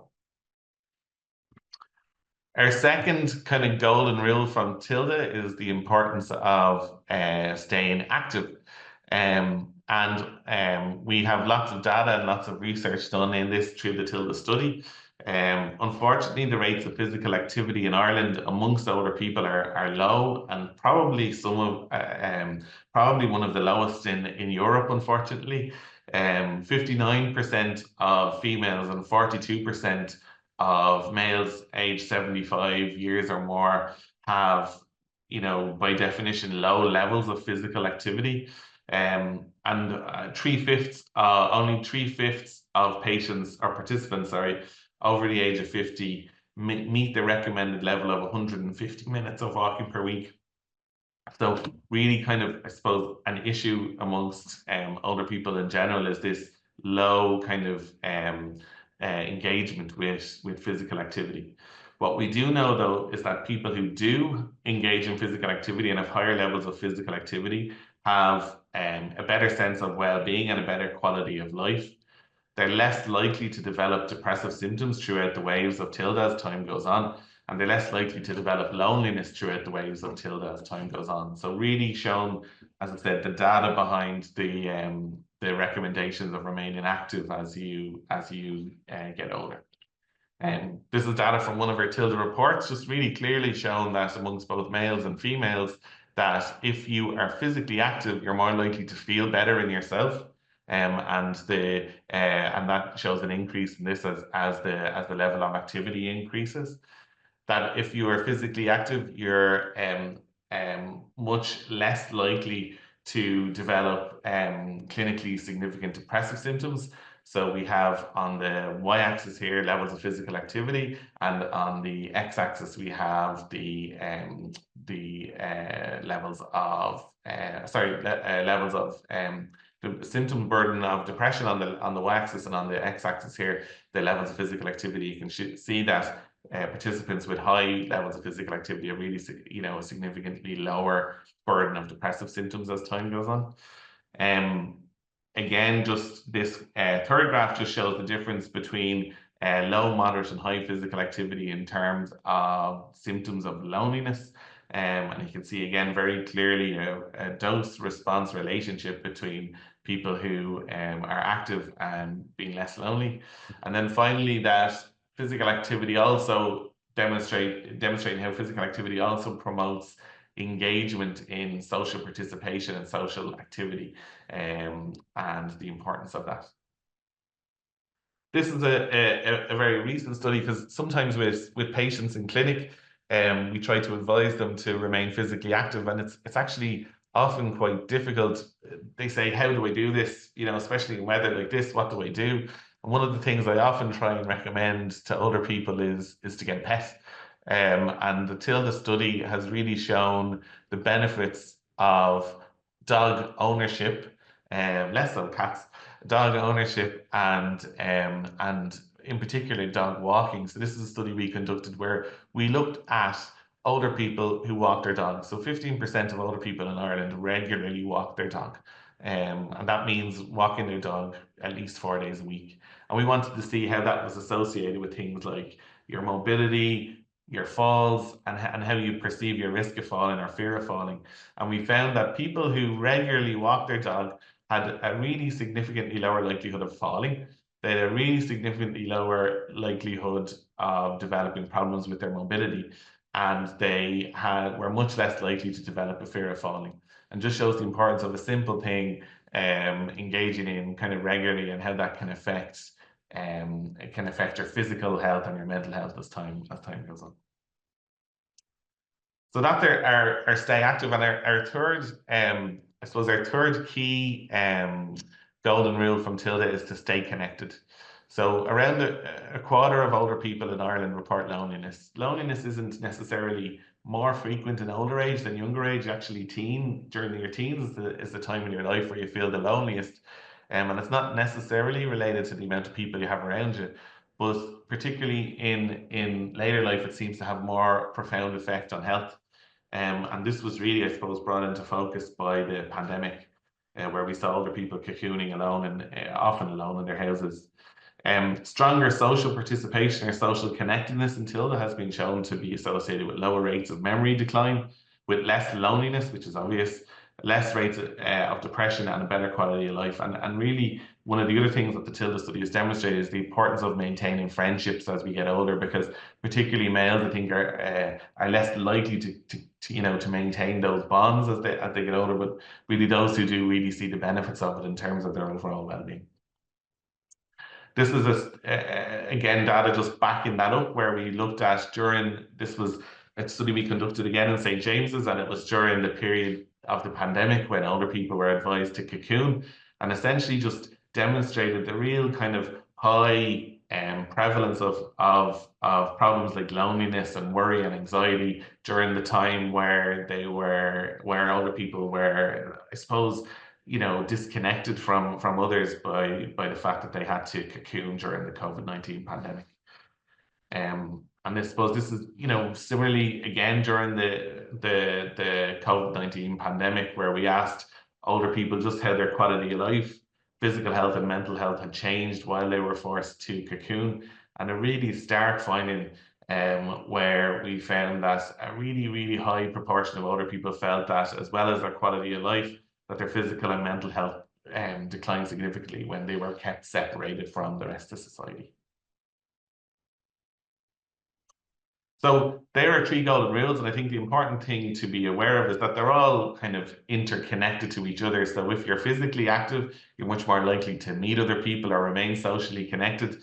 If you're physically active, you're probably more likely to have a positive attitude towards aging. So the 3 real golden rules are very much interconnected. There's a bit of a self-fulfilling prophecy with them as well. But I suppose at face value, these 3 things, if you kind of stick as much as you can to these 3 things as you get older, we think you won't go far wrong. So to finish, I suppose increased longevity, it gives us the most valuable commodity, and that it gives us more time. And it's really important, I suppose, that we look at ways we can take advantage of this. And we need to ensure that we're living not just longer, but healthier, and to compress the morbidity as much as possible to very much the later years of life. From the Tilda study, we've had, there are 3 golden rules, and I suppose they're positivity, activity, and connectivity, and the importance of those 3 things to carry forward as people get older. The Tilda study is funded by the HRB and Department of Health, and I'd like to thank them. And then just to finish up, I suppose,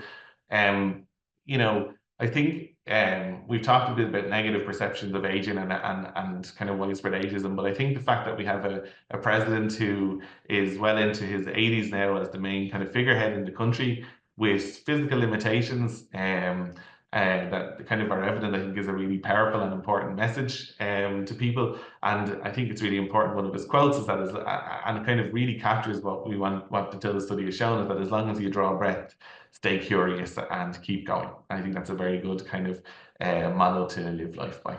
So that's me finished. Thanks a million, and I'm happy to answer any questions in the chat box or whatever afterwards. That's great, Robert. Thanks so much. And a great note to end on. It's so apt for what we're talking about. There's just one question there that's popped in from Magella you might be able to help us with. She's wondering if there are any updated TILDA norms for the MOCA cognitive assessment, and if so, where can they be accessed?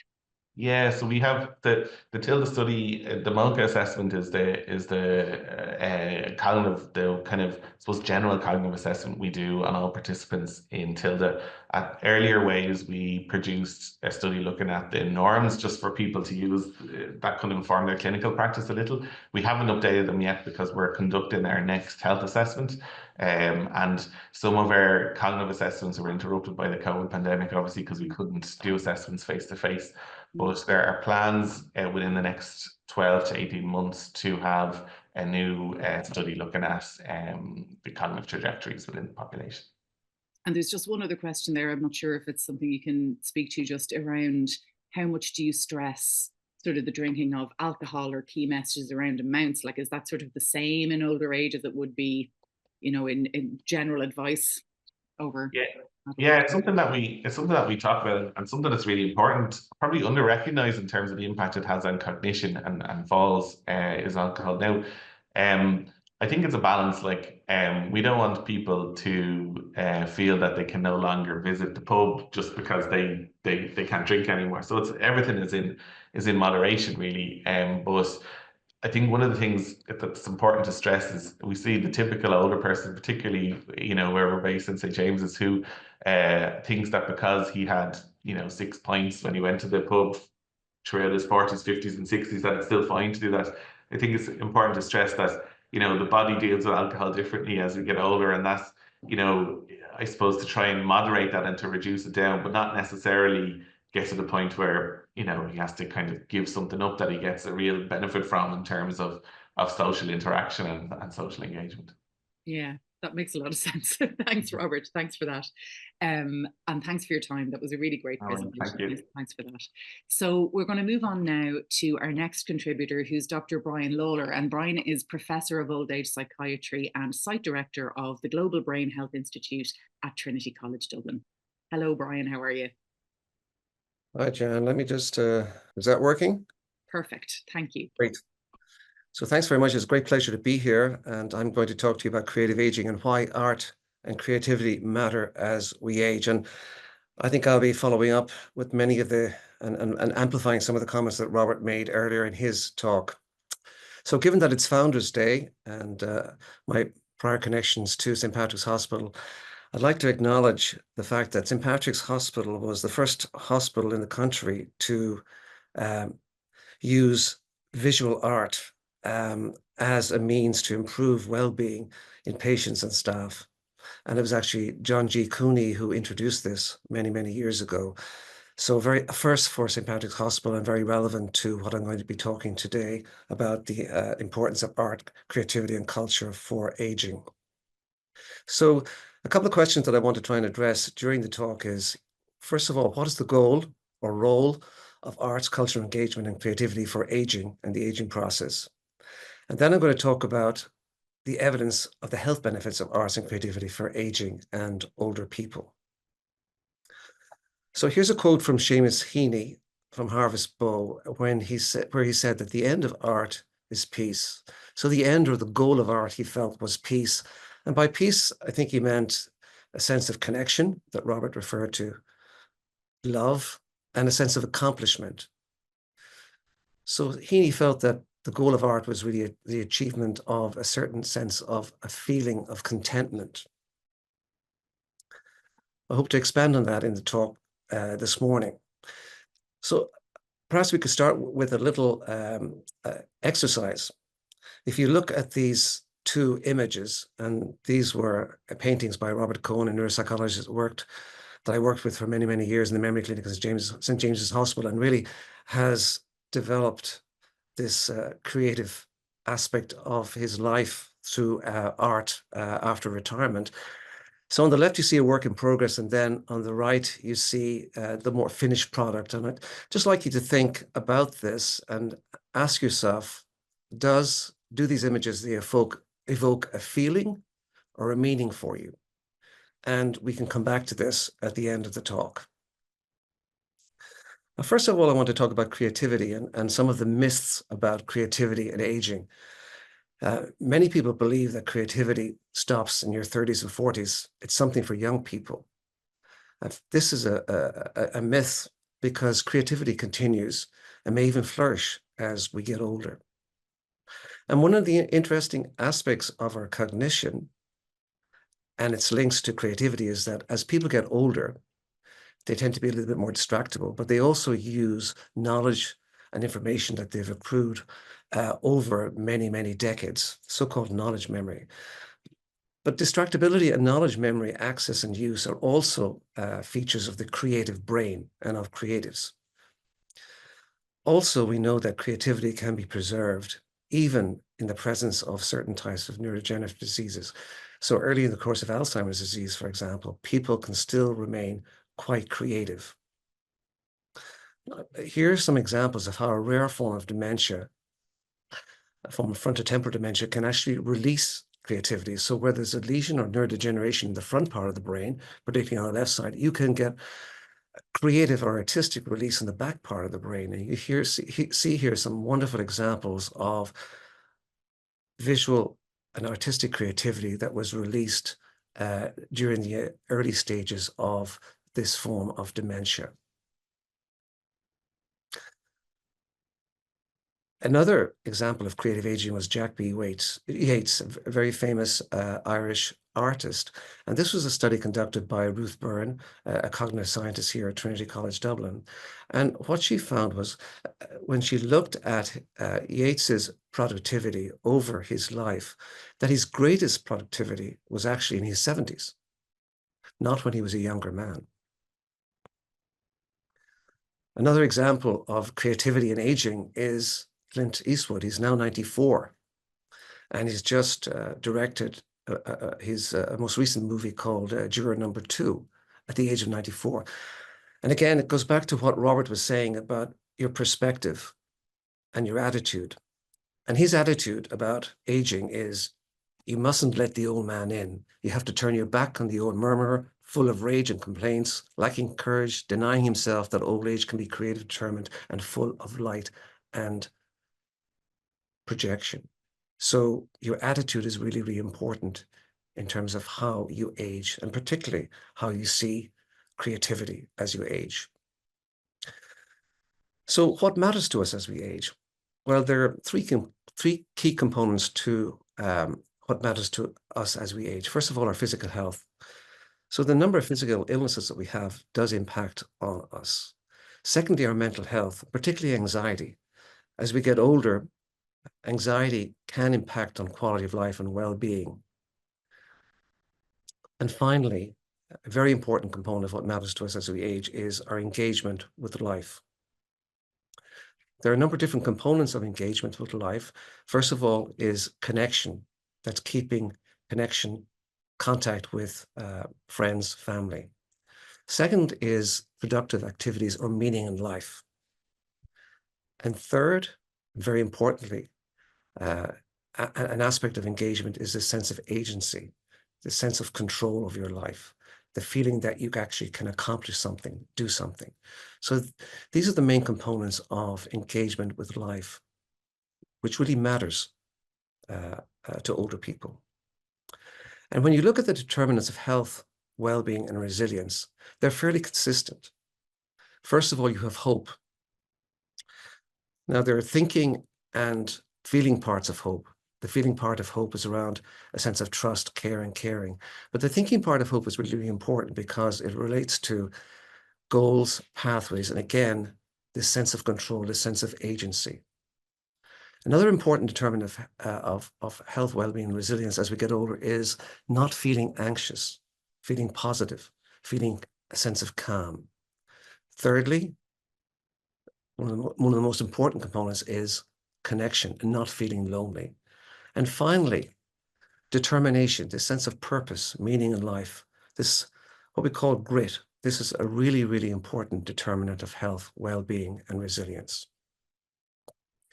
Now, just to dig a little bit deeper about hope, meaning, and social connection. Hope and meaning in life are very closely related because they both look to the future. They're both future-oriented, and they both involve this sense of agency. And the relationship between meaning in life or purpose in life and a sense of hope is bidirectional.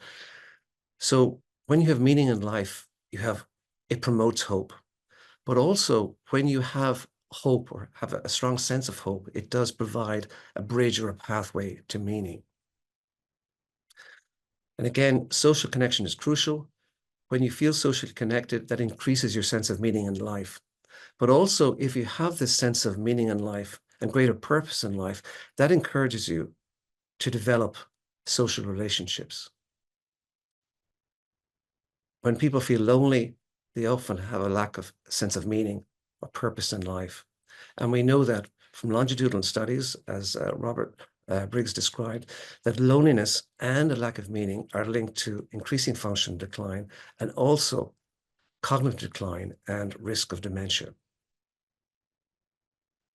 Now, feeling hope is very good for your health, very good for your general health, very good for your brain health. People who are hopeful have an overall reduced risk of all-cause mortality. They tend to have fewer medical conditions. They have a lower risk of cancer. They also have better psychological well-being. They report better mood, better life satisfaction, and a higher purpose in life. They tend to be less anxious, less psychologically distressed, and overall, they have a better sense of social well-being. So hope is very, very good for your health. On the other hand, loneliness is bad for your health. It's associated with increased risks of death, heart attack, stroke, hypertension, insomnia, and a number of mental health conditions, including depression, dementia, and psychosis. But having purpose in life and meaning in life are very strongly linked to better health. So when you have purpose and meaning in life, it's associated with better physical activity and more pro-social behavior, such as volunteering. When you have good purpose and meaning in life, you tend to have better health and better relationships with other people. You walk more quickly, you have a stronger grip strength, you have less heart disease, depression, you're less likely to die, and you have better cognitive health. And interestingly, your biomarkers show evidence of less inflammation, your vitamin D levels are higher, and you have a better or a good lipid profile. So hope, purpose, and connection are modifiable factors that can potentially have a positive impact on our health as we get older. So how can we target hope and meaning and connection? Now, if we had a pill that would actually improve our levels of hope, meaning, and connection, that certainly could improve our health as we age and affect the aging process. Is there something that we could prescribe that can improve our motor, cognitive, emotional, and sensory and social function as we get older, all at the one time? Well, I would suggest to you that it's creativity, art, culture engagement, that this could be a very important part of this description because it can target hope, meaning, and connection, and thereby improve health outcomes as we get older. So now what I want to do is look at how art creativity can make these creative waves, can it affect what matters to people, that is connection, physical and mental health, and purpose in life, and thereby improve health outcomes. So first of all, the impact of art, creativity, culture, engagement on connection.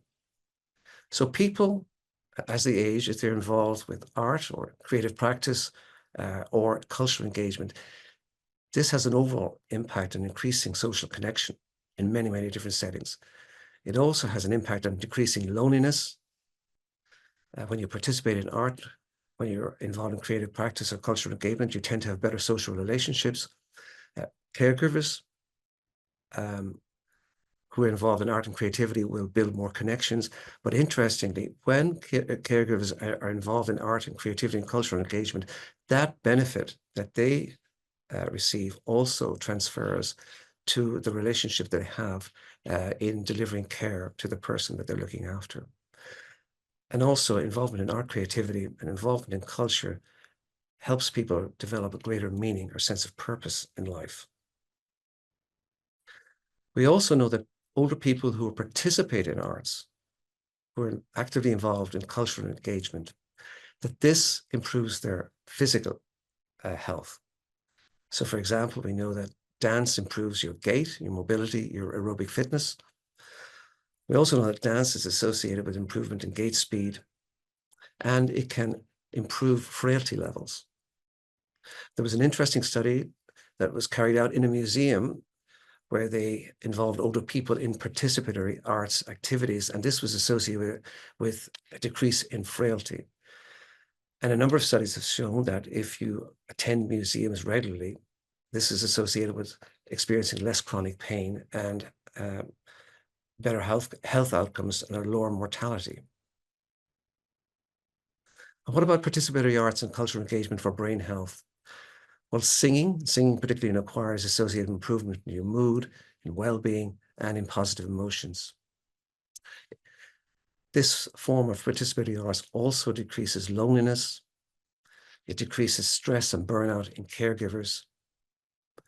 And cultural engagement, for example, museum attendance, is associated with less stress, anxiety, and depression. And as I've mentioned earlier, a slower cognitive decline and a lower risk of dementia. So all very, very positive health outcomes.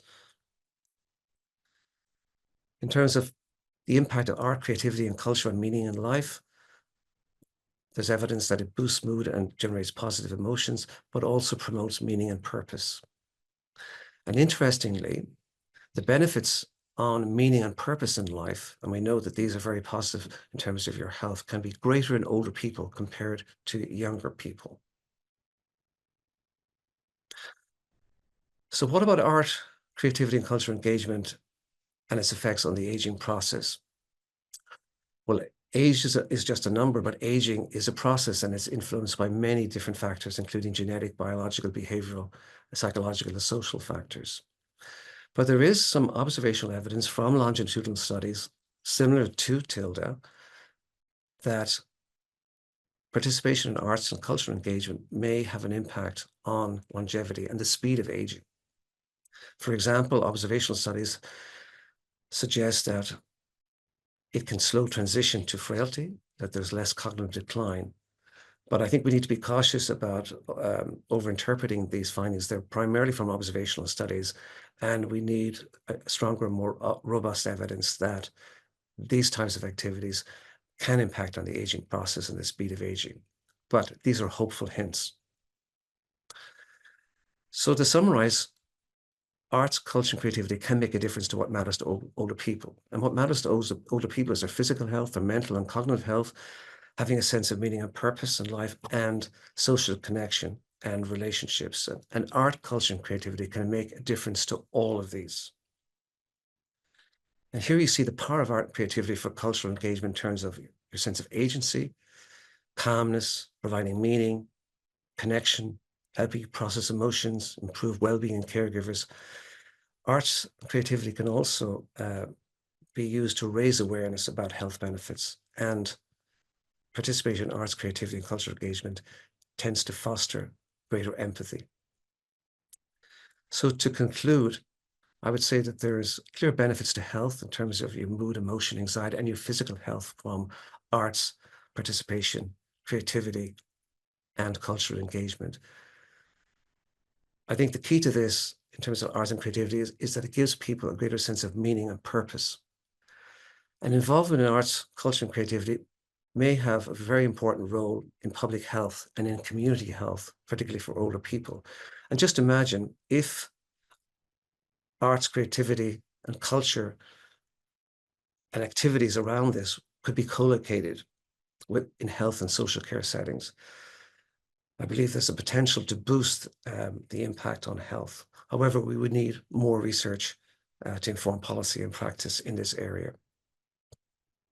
So just to go back to the paintings, just to ask yourselves again, what did you feel looking at those two images?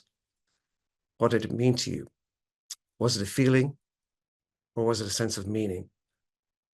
Or perhaps was it both? And just to conclude, I'd like to tweak Seamus Heaney's quote that the end of art is peace, because I think the end of art, or the purpose or the role of art for older people is not just peace, but it's a pathway to better well-being and also having a greater sense of purpose and meaning in life, all of which are really important for our health as we age. Thank you very much. I'll finish there.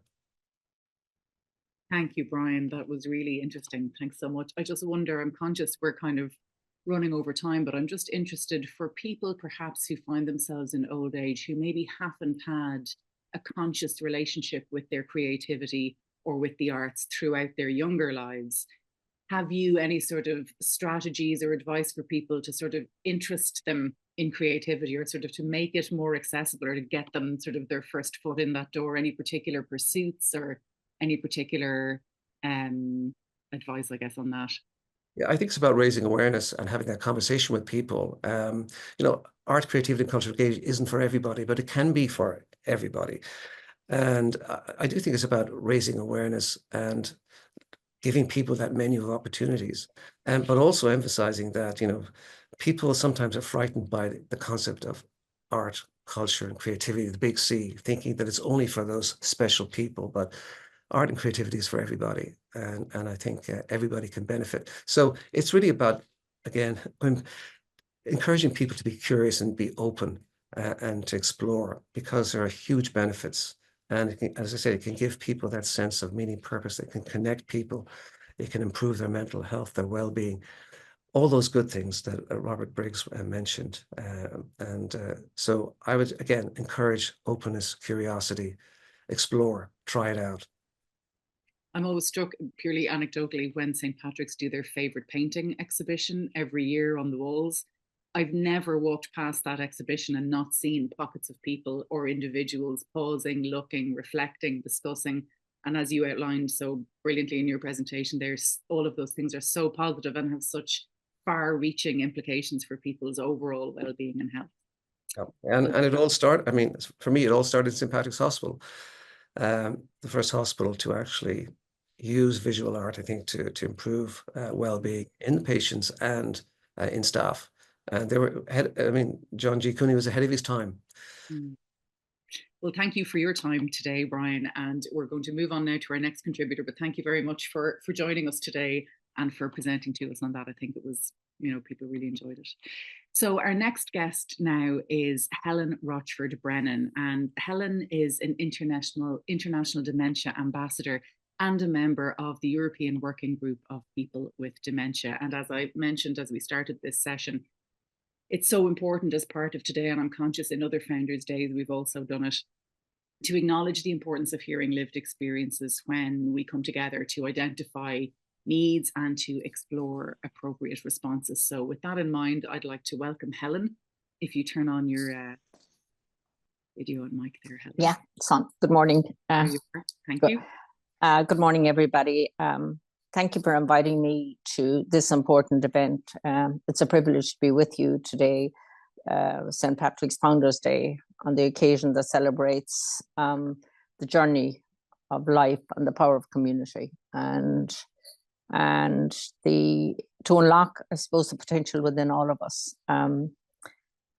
Unlocking potential in later life resonates deeply with me, not only as someone living with Alzheimer's, but also as someone who believes passionately in the capacity of every stage of life to hold meaning, value, and dignity.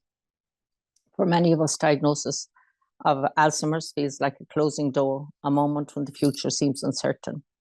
The fears, the isolation, the loss, the dependency begins to creep in. And the fears of that fear of isolation, which we all experienced through lockdown. I've lived that moment, and it does not take away my humanity, my sense of purpose, or my ability to live a reasonably good life. Receiving my diagnosis was tumultuous and a protracted process.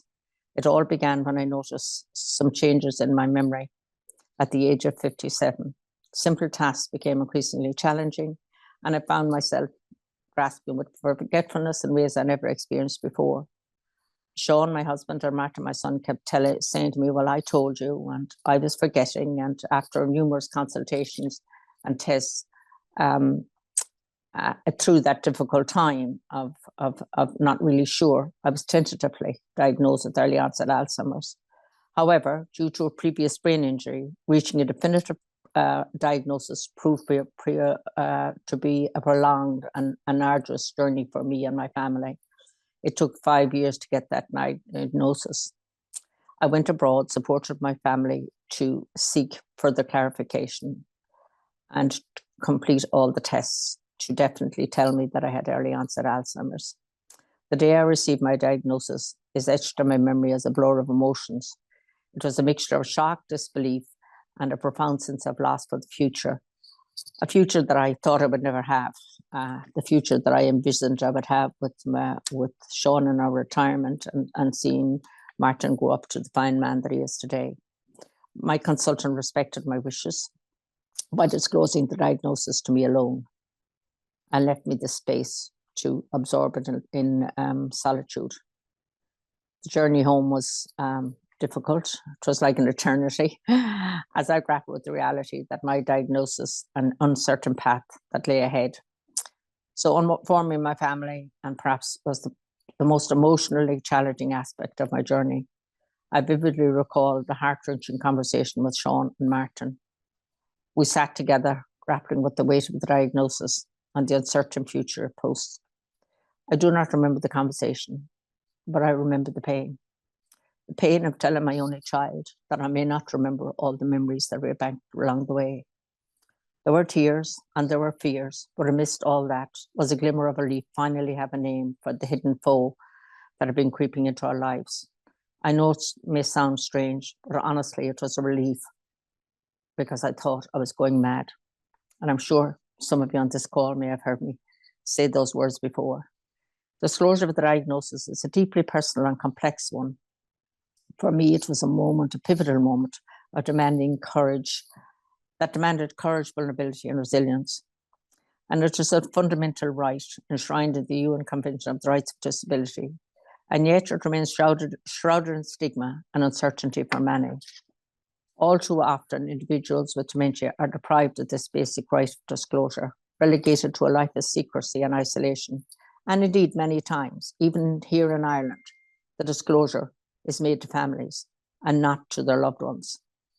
So today, as I share some of my journey so far, not just through struggles, but the hope, courage, and resilience that guide me through each day, this is a journey of facing Alzheimer's, not with despair, but determination.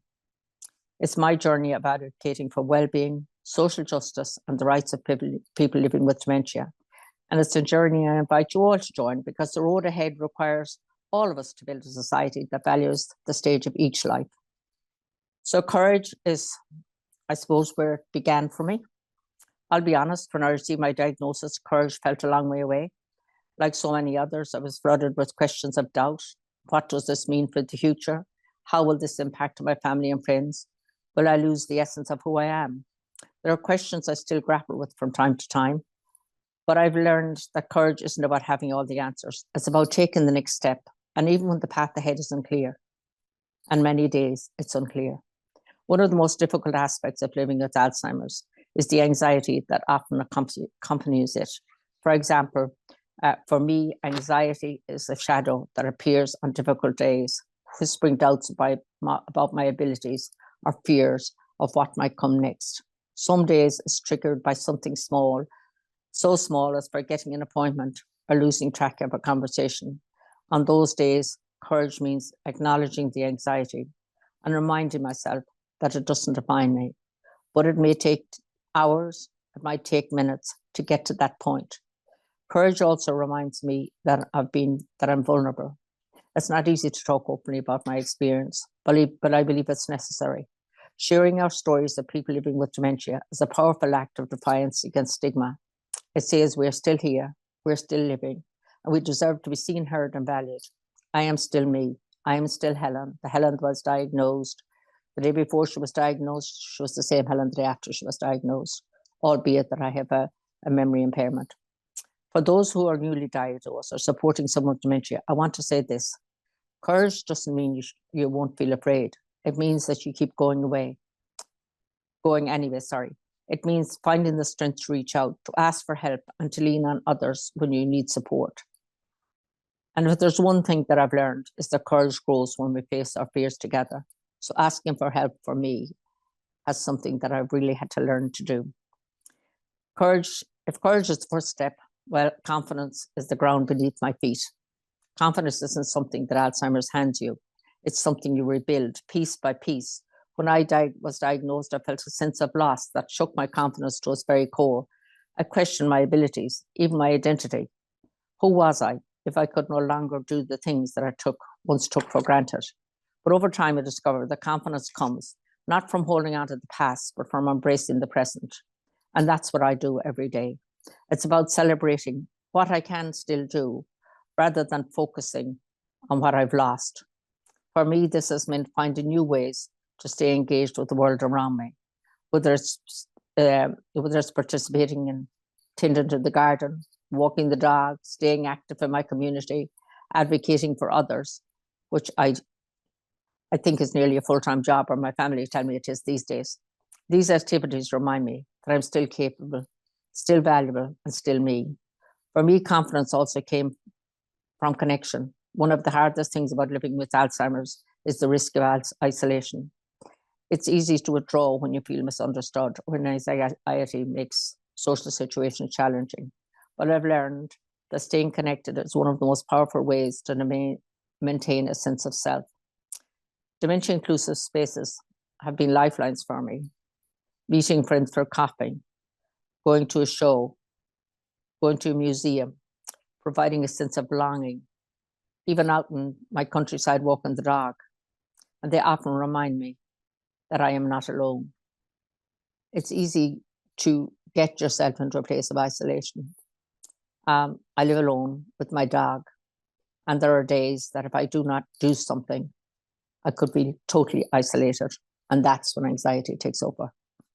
I also want to emphasize the importance of confidence in relationships. Alzheimer's may change the way we interact with loved ones, but it doesn't take away the love itself. Some of the most meaningful moments for me have come from simply being present with my family and friends. I am one of 9. I come from a hugely large family. We spend a lot of time laughing and reminiscing, or even just sitting in comfortable silence.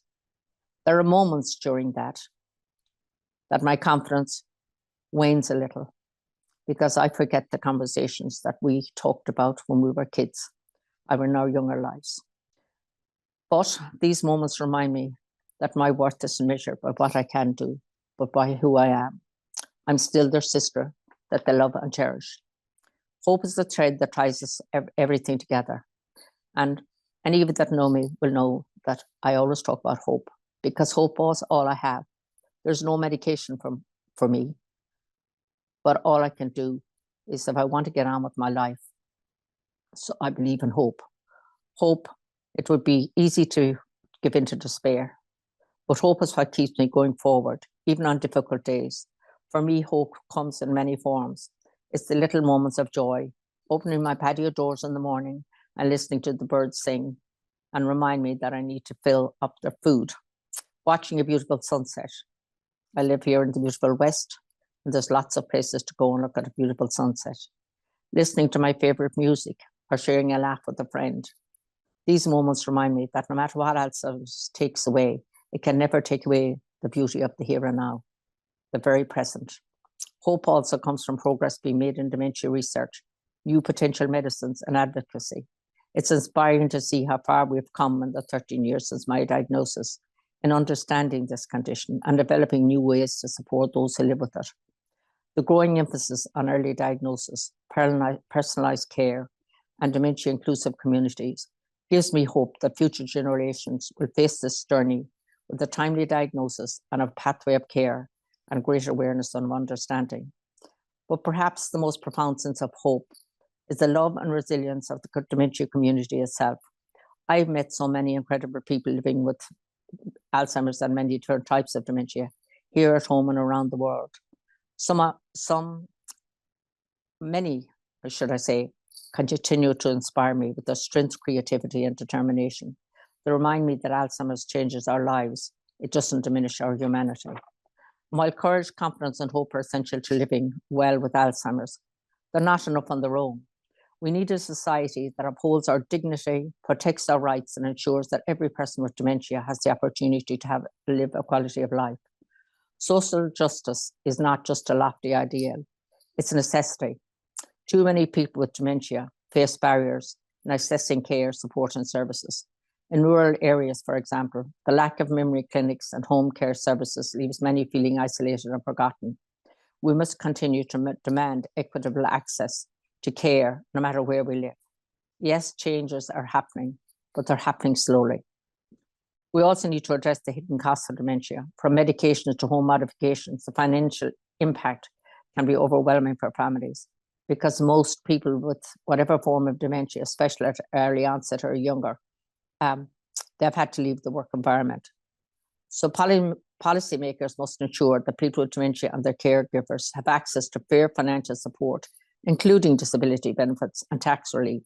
I'm not sure if any of you are aware, but dementia, unfortunately, is not recognised as a disability in Ireland. And let's not forget the importance of mental health. Anxiety and depression are common among people with dementia, yet mental health support is often overlooked in favour of physical care. This needs to change. A truly inclusive health care system must address the emotional as well as the physical needs of people with dementia. And finally, for me, we must stop talking about stigma. Living with Alzheimer's doesn't erase our humanity or our value, but too often people with dementia are treated as invisible or incapable. It's time for society to see us as individuals with voices, experience, and contributions that matter. Advocacy, education, and awareness are key to changing these perceptions and building a world that respects and includes us. But as I hear every single week, billions are spent around the world on stigma. Why, I ask, are we still speaking about it? I wasn't stigmatized when I got my diagnosis. I self-stigmatized because I heard of the word stigma and how people with dementia were treated. So if we spend that money, well, may I add, most of it has come from mental health budgets, and we put it in supporting the person to a better quality of life and returning, and some returning to work, hopefully, with the support that is necessary. Brian just talked there about engagement and museums and about getting out into the community. That's where a lot of that money should be spent. We're active, we can be still active citizens. Many of us, yes, as we progress, things change, but there's no greater joy than participating in arts and culture. And that has always been a part of my own life. You know, the people with dementia in Ireland here, last year, or earlier this year, we released a song called Who Will We Tell? That song was written, the words all come from three of us with dementia and three supporters and carers. So we can still do things. I've been involved in documentaries. The last one here in Ireland was Keys, Bags, Names, Words, you know, through Grove Brain Health Institute. Those things are there. They're our voices, they're our lives. So staying in touch, that is all removing what used to be stigma. So we have to stop talking about it and invest that money in good services to provide us, give us the link to get out into our communities, give us the link to be part of the community that we never left. We're still here. So in closing, being with you today, to be honest with you, I'm filled with gratitude for the people who support me, for my family, for my home care at home, Erin, through the Alzheimer's Society of Ireland. Erin keeps me on my toes. She makes me do my brain exercises. She comes for a walk with the dog. We go for coffee. We go out into the community so everybody could still see that I'm still out and about and still part of this community. So I also want to thank my travel support, Carmel Gagan, who travels with me. Wherever we're invited to go, we're just after coming back from some time in Canada, sharing our knowledge and having a knowledge exchange. And those things are good for us. It's the opportunity to share my story and for the chance to be part of a movement around the world that is changing the way we think about dementia. Alzheimer's presents us challenges, but it also reveals the strength, courage, and resilience that's still within me. And that is mostly encouraged every single day by my son, my only child, who lives in New York, but he rings me every day to see who did I talk to, what did I do. He wants to make sure that I'm not alone and isolated, and that I do get out and be part of the community and part of the culture and the art that is happening in our community. And thankfully, there's lots of it happening today. So let us face Alzheimer's and other types of dementia that confront us, the challenges, the confidence. We have to embrace who we are and hope to build a brighter future. Together, we can ensure that later life, even if it's difficulty, and there are many difficulties in later life for people with dementia, remains all we ask for, that it remains a time of dignity, meaning, and connection. And thank you for giving me the opportunity again to be with you. Helen, you are a one-woman act of defiance against stigma, is all I can say to you. That was fantastic. Thank you so much. And talking about being an active citizen, you are one hell of a citizen. You are doing a service to all of us citizens by sharing your experience and inspiring us with your courage and your confidence and your hope, all essential values for all of us to continue through our lives, age positively, and to feel empowered, whether diagnoses like yours comes our way or not. I just want to thank you for your generosity, because I'm conscious that I'm sure not easy to talk about the day you received your diagnosis or any of these kinds of things.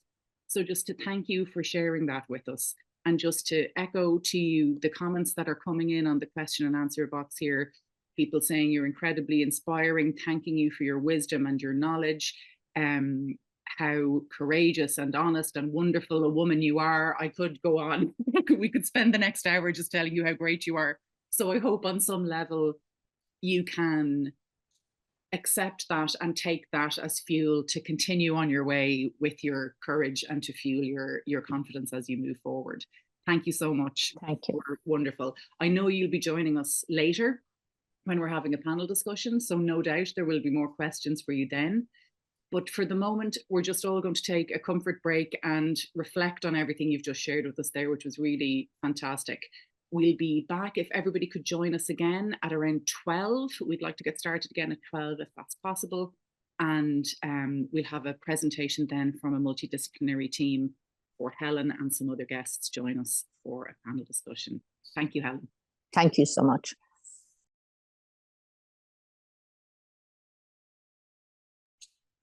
Welcome back, everybody. I'd just like to welcome you back to this final session of Founders Day, the Founders Day conference. And we've sort of two segments in this session. So we'll be joined by members of the older adult multidisciplinary team at St. Patrick's, and then we'll be hosting what I'm sure is going to be a very interesting and informative panel discussion on advocacy for older adults. So we'll be delighted to welcome back Helen Rochford-Brennan for that. And we'll also be joined by Mary Murphy of Age Action Ireland and Helen Fitzgerald of Sage Advocacy. So that'll be our panel discussion in a little while.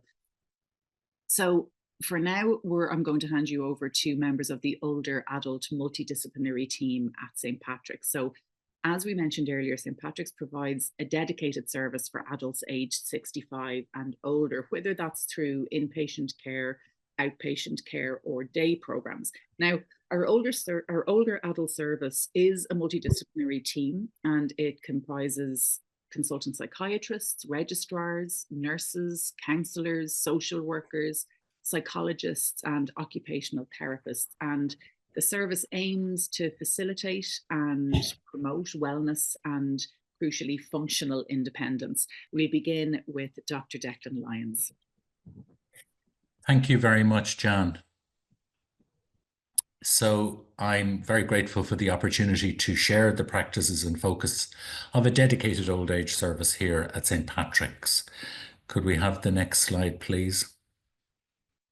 So in treating older people, we see a wide range of presentation of attributes, ability and health, and we need to have a very inclusive, broad-based approach. And actually the age span that we look after is from 65 upwards, if you think about it, with no upper limit, but with the addition of medical comorbidities and organic brain disorder.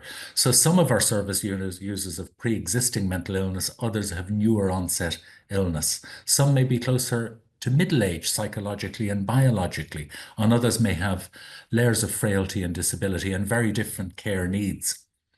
So really diversity and difference is very much part of our day-to-day, and we acknowledge this. Some clinical presentations are typical and others are atypical for general adults. Our assessments do take longer. We have to incorporate supplementary collateral information and helping us devise a kind of a management plan to work with. The social environment that older people live within is harder to modify in the face of loss, isolation and marginalization. So I think all these needs really dictate the crucial role of the multidisciplinary team. A very diverse skill set, as you can appreciate, is required. And the extent to which we rehabilitate older adults and successfully restore their functioning depends on the depth and breadth of that multidisciplinary team. Next slide, please. So in terms of our challenges in practice, I mean, there's a huge overlap of the physical with the psychological, and sometimes multiple physical or medical problems. There is certainly a need for senior-friendly hospitals and health services generally, and elder-friendly clinicians. You know, do we shoehorn older adults into age-insensitive care environments, or do we create dedicated facilities? The challenging scenarios of dementia and delirium are never far away from our work, but it isn't the main issue that we treat, let's be honest, in terms of functional presentations. It is still very much down to depression and anxiety, but we're aware of dementia and delirium too. There's a great variety of care settings that older people receive care within, whether it be their own homes, whether it be continuing care homes, which are actually part of the community, or acute hospital settings, or convalescent or rehabilitation settings, and obviously acute inpatient psychiatric facilities like ourselves. In our everyday work, ethical issues are never far away, whether it's end-of-life issues or capacity and consent or safeguarding issues. We obviously have to have be very much in tune with the need of carers, and carer burnout can be high in a lot of people. So families need support. And our prescribing practices, the specialized psychopharmacology, probably is rationale and justification enough for the existence of old age as a specialty. But above all, as a team, we've got to have appreciation of the longevity dividend. This, great expansion of life expectancy is a wonderful triumph for humanity and science. And we have a positive culture of care, I hope. And above all, we want to help people attain fundamental emotional and psychological needs. Next slide, please. So what are we doing in respect of delivering care to older adults? Well, Vanessa Ward is our inpatient unit. That's a 37-bed acute inpatient unit. We now have home-based care, home care packages, which are an alternative to physical admission, and the service users can stay in their social environments. They don't have to break their home care package or lose contact with their home help. And that's a great advantage. They can receive most of the benefits of a physical admission. So we do use home packages in later life services. We have a very diverse range of psychology programs for older adults, and you'll hear a lot more about that from Dr. Emma Maloney, and we've seen great advances in that regard. We've run a memory assessment service at St. Patrick's Hospital for about 2 decades, and it's multidisciplinary as well in nature. Equally, the Evergreen programme has been one of our initiatives for the last 2 decades or thereabouts, and that is a group psychoeducational programme with all members of the multidisciplinary team inputting. We obviously do outpatient follow-up through the Dean clinics. We do believe in interfacing with the voluntary sector. For example, with Aware, we adapted their life skills program for older adults and delivered that program pre-pandemic. My colleague, Professor Declan McLaughlin, has a big focus on ECT. He has researched ECT, refined and improved its application very much, and published, and is very well globally renowned for this.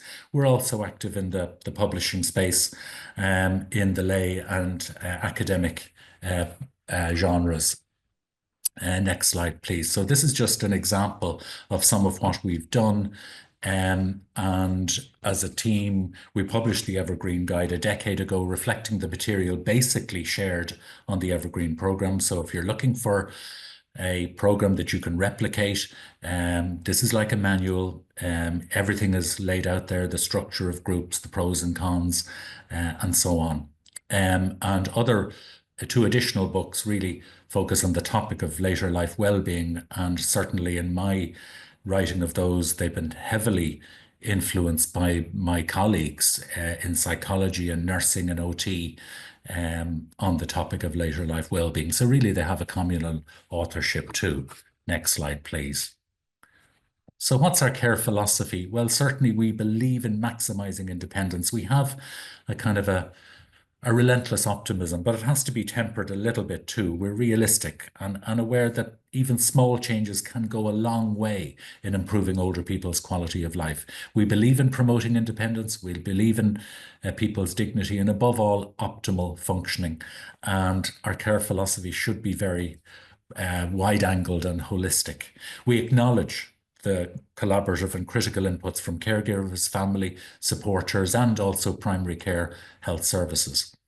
And it's very broadly multidisciplinary. We do have sessional inputs from dietetics, physiotherapy, general medicine, general practice, speech and language therapy, podiatry, which is very important, technology tuition. This was adapted through the COVID pandemic to allow people continue to receive psychoeducation, and we've retained this.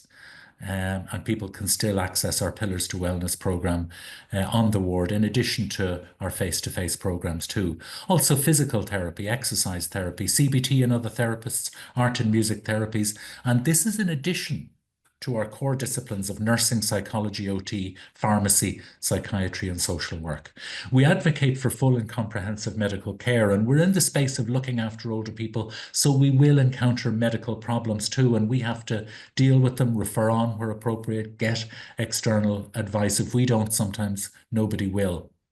But above all, we believe in maximizing autonomy, the location of care choice, and we believe in returning people to their homes and empowering people to continue to live independently. Next slide, please. So the future, in terms of the challenges for the future, we all know about the demographic expansion and the increase in the proportion of older people in our population. And this is a great gift, and it creates great opportunities for the individual. So we are going to see an aged society and more demand for tailored services. Obviously, more home-based treatments in healthcare. If you go into a general hospital, if you have a knee or a hip, you can be at home within a day or two. And, you know, the home can be where you will receive more and more care. And there will be more diverse continuing care models too, in terms of supported and step-down accommodation. And every specialty, no matter what you operate in, will require expertise in age-related care. In the future, when we discharge people, we're aware that we may discharge some older people to return to the workforce and to remain economically active. Older people will have greater autonomy and choice about engagement or indeed disengagement from healthcare. They won't receive the advice in the same way that previous generations did. They will have greater choice, autonomy, and influence in terms of what treatments they receive or decline. They will be more self-reliant, and we will see greater health literacy in the population generally. I'm a bit of an optimist around the disease modifiers. I think we will see treatments that will hopefully stabilize and maybe even reverse and enable people to get time back, even when, you know, they receive diagnoses of dementia. I know there's been some back and forth in that regard, but hopefully science will break through these barriers. We need to see a lot more technology tailored to and scaled up for use by older people. I think we've been very slow in this regard, and the younger generations are very comfortable with technology, and older people will need that bit of guidance to adopt and adapt to a high-tech environment. Likely in the future, we will see increasing application of pharmacogenomics, whereby we'll be able to test people's metabolic abilities and even further tailor their treatments, their medications. And we have to advocate for older people to access this and all higher technology treatments. So at that point, I think I'm going to hand over to my colleague, Owen O'Sullivan, who will talk you through the focus of occupational therapy. Thank you. Thank you, Dr. Lyons. It is a great privilege to be here today and to represent my profession and to provide explanation of the specialist role of occupational therapy in older adult mental health. Next slide, please. To start, it can be worthwhile briefly touching on the role of occupational therapy, as occupational therapists, our core philosophy and belief is in the therapeutic use of occupation, with the term occupation referring to any activity that gives personal meaning and fulfillment of valued roles.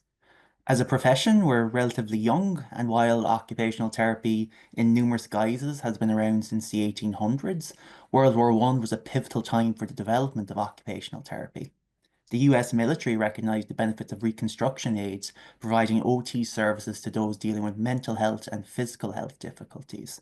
During this and the subsequent Second World War, a great push was made for occupational therapy services to be provided not only to wounded soldiers, but in time to a variety of individuals across the globe and across the lifespan.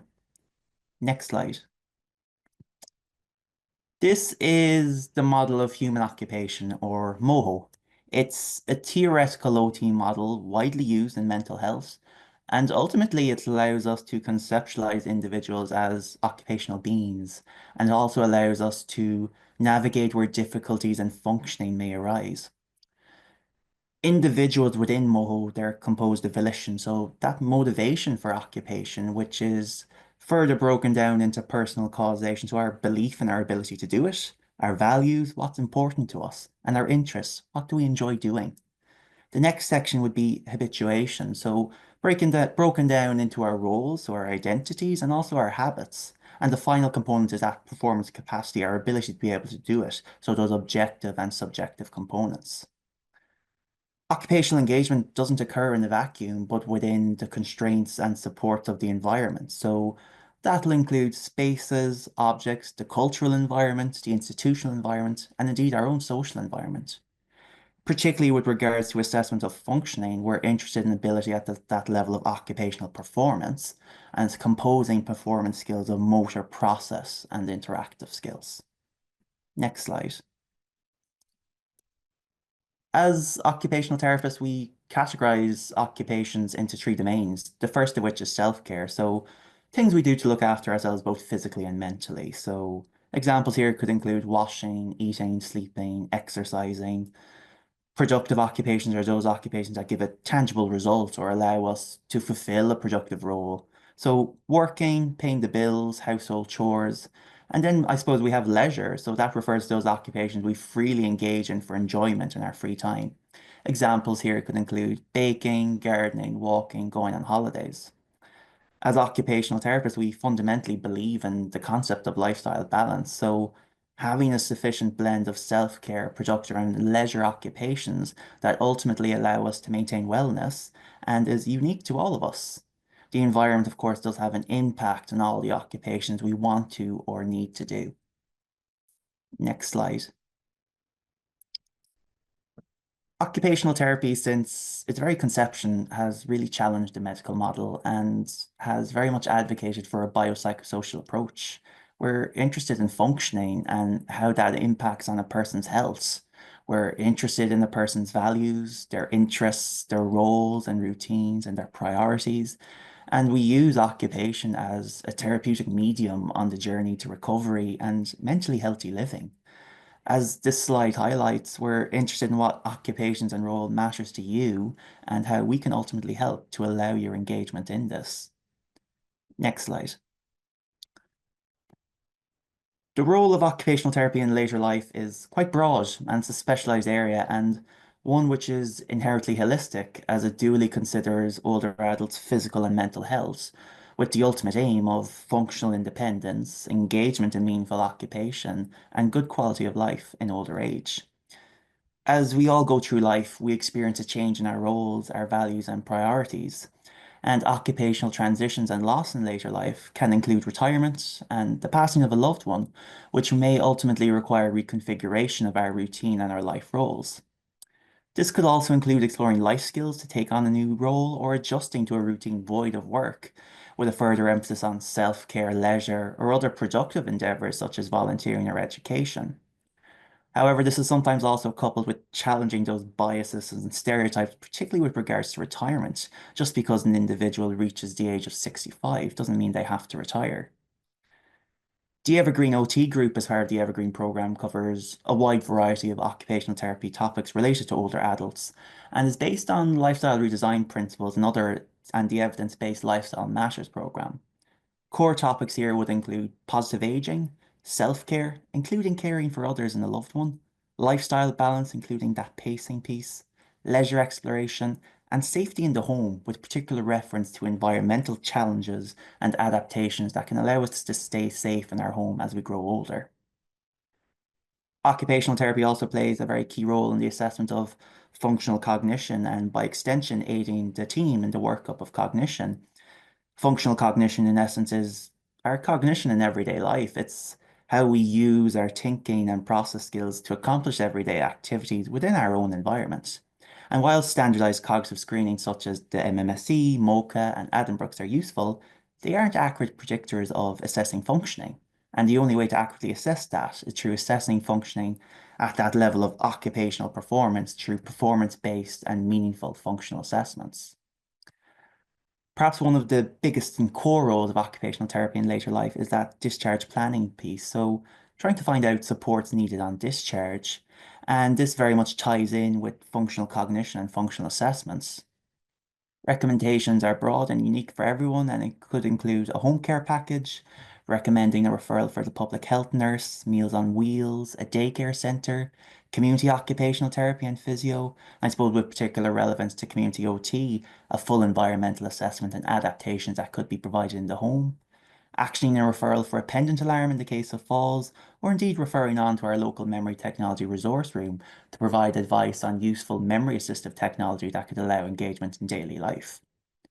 It very much takes a village though, and working with the team, social worker, the MDT, the service user and their families to action these referrals is absolutely vital. Basic adaptive equipment to allow independent daily life can be really useful adjuncts, and these can be really small things. It could be a shoehorn or a sock aid for individuals who might find it difficult to bend down and balance to tie their shoes or put on their socks. And again, it'll be individualized to the person with the ultimate aim of encouraging independence. Leisure and self-care exploration, it's also a core role of OT, and we would explore meaningful hobbies and activities, both social and physical, that an individual could engage in within their community to encourage social connection and, of course, to remain quite active. Vocational, educational, and/or volunteering exploration. All the older adults I have worked with have so much knowledge and expertise to share with their communities, and this can be achieved by exploring opportunities for volunteering and educational courses, which can help in redefining our purpose and our values. University of the Third Age is a very useful resource here, in addition to Volunteering Ireland. And again, sometimes there's a need to challenge those ageist beliefs. We're never too old to learn or try something new, and we know as well that learning in later life and encouraging cognitively stimulating activities can be a protective element for our cognition. Lifestyle balance, as discussed, a core component of occupational therapy, and it's having a routine that's conducive to our wellness with those blend of self-care, productive and leisure pursuits. And finally, we do have a role, particularly in the earlier stages of a service user recovery, in that motivation and goal setting piece, primarily through activation and engagement in meaningful occupation, but also in the use of activity planners. So pharmacists have usually been traditionally associated with procurement and supply of medication, but with the evolution of clinical pharmacy services, we spend significantly more time in optimizing drug therapy. Our first point of contact with patients would be for medicines reconciliation, and while the main purpose of this is to get an accurate medication list, it also provides us with very useful information on how the patient manages their medication. Ideally, we use three sources: the GP, we would speak to the patient as well, and we would also, with the patient's permission, contact the community pharmacy, who can either flag or confirm if there's any issues with compliance, and we feed this information back to the team. Next slide, please. So one of the main roles for the clinical pharmacist is medication review, and the main aim of this is to identify and, more importantly, to prevent medication-related issues. And the most important of these would be, on the lookout for drug interactions. So prescribing for older adults can be very challenging because changes in physiology can lead to reduced metabolism and elimination of drugs, and this increases the risk of adverse effects. For example, patients with significantly reduced renal function may require either dose reduction or may require a dose being stopped.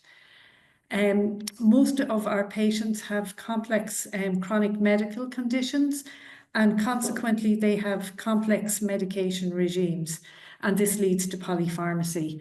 Polypharmacy is being prescribed more than 5 medications, or some definitions allow up to 10 medications. But for over 90% of our users, they would have polypharmacy. And this increases the risk of drug interactions, adverse effects, and increase in pill burden is also linked to reduced compliance. So one of the main aims of a medication review would be to reduce polypharmacy, and we use tools like stop-start to identify potentially inappropriate medications. We also identify high-risk medications with regard to risk of falls and their effect on cognitive function, and we use tools like the ACB calculator to identify patients at higher risk of anticholinergic effects.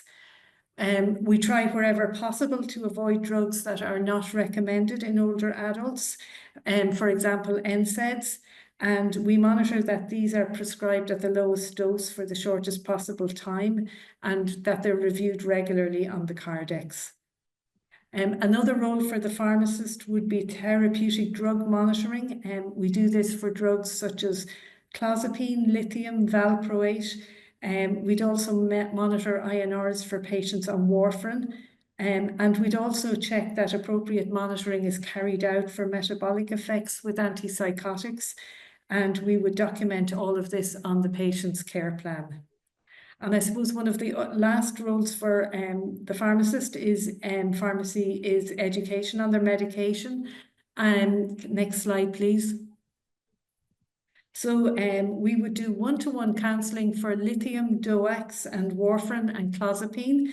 And we also provide regular weekly sessions on various medication-related topics, such as use of antidepressants, use of benzodiazepines. And we do a general medication session for patients to help them get the most from their medication. For patients who are not compliant with their meds, we would follow up and try and find the reason that they're not taking medication and provide advice and reassurance as to why taking medication might be the best option for them. And we'd also try and solve any issue that might be preventing them from taking a particular medication. So I think that summarises the core work done by the pharmacist on the MDT team. And I'll pass you on to the next speaker. Thanks, Margaret. My name's Niamh. I'm the social worker in St Patrick's University Hospital. So I'll try and keep this just a brief kind of summary of the social work role. So you can move on to the next slide there. So I suppose just starting off the global definition of social work, really it's a practice-based profession. It's an academic discipline that promotes social change, development and social cohesion.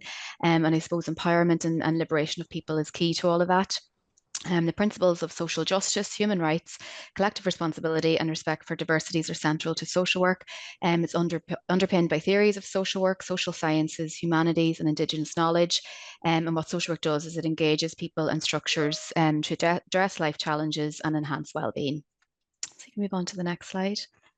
I suppose, how do the values of social work then guide our practice and support the older person?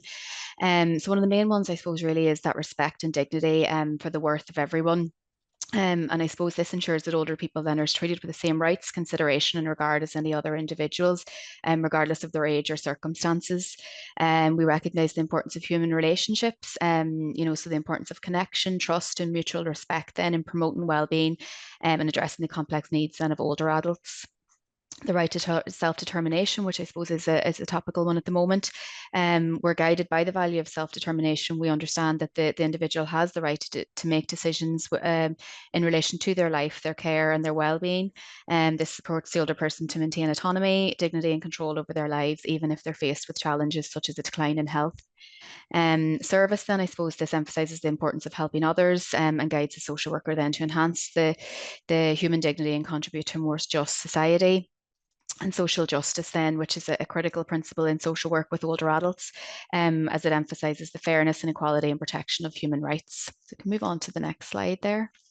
And I suppose the role then of the social worker on the MDT. So the unique skill of a social worker is to take that as their primary perspective, a view of the individual in the context of their personal, family, cultural and socio-economic circumstances, and to propose and carry out interventions in that context. So it's not just looking at the person, I suppose it's looking at the wider framework there. So we can move on to the next slide there. So just quickly going through some of the social work interventions then. So I suppose advocacy is a huge one. Social workers advocate then to ensure that the older person's voice, rights and preferences are central to any decision making and care planning. Assessment. I suppose we do those holistic and person-centered assessments where we focus on the social, emotional and psychological factors because we know that will impact the individual's well-being. Psychosocial supports then, I suppose we try to support older adults and their families to navigate challenges related to ageing and mental health and to try and support them then in the community. Discharge planning then, I suppose social workers work collaboratively with the older person, their family and the MDT to ensure a smooth transition from hospital to either home or another care setting. And then safeguarding, I suppose, putting measures in place to uphold the rights of the individual, support their health and well-being and reduce the risk of harm then and empower them to protect themselves. So we can move on to the next slide then. And I suppose how we get to that point of the intervention is through the psychosocial assessment. So a psychosocial assessment is a comprehensive evaluation that helps the social worker to understand the individual's emotional, mental, social and environmental well-being. The goal of this assessment is to support optimal psychological, social well-being for the older person. Can we move on to the next slide then? And then I suppose a key role is the role of safeguarding. Common practice issues that can occur are financial abuse concerns, control around personal welfare, decisions or future planning, experience and physical abuse by family, friends, carers or staff, and then I suppose emotional and verbal abuse. And what we do there is we'd work with the person to develop their own kind of personal safety plan. We'd risk assess and we try to support them then by referring them on to other services in the community. And the next slide. And I suppose lastly, just looking at the role of the family in terms of social work, I suppose we acknowledge the family play a vital role within the recovery model of care. And they offer practical, financial, and emotional support to individuals, and they can often be, I suppose, the first person to spot when something is wrong.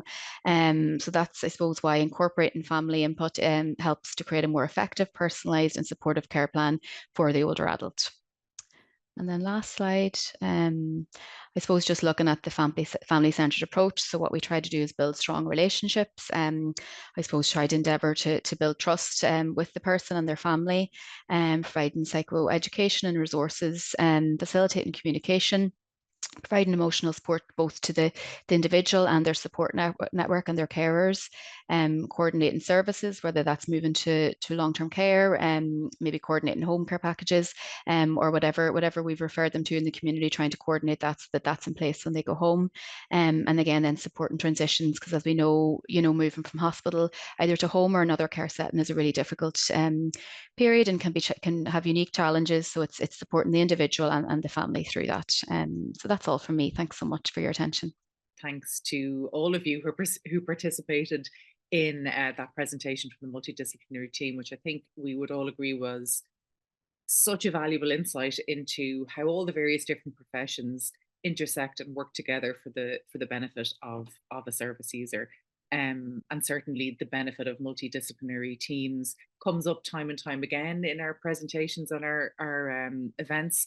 So it's really interesting to hear how each piece of the puzzle effectively comes together. So thank you to all of you for joining us for that. It's now time to basically our final panel of the conference. So I'd like to welcome back Helen Rochford-Brennan. Helen, you're very welcome back to us. Policy analyst with Age Action Ireland, Mary Murphy, is with us. If you turn on your video and mic there, Mary, please. And assistant CEO of Sage Advocacy, Helen Fitzgerald. So we've two Helens. So if Helen Fitzgerald, if you could turn on your mic camera as well, that would be great.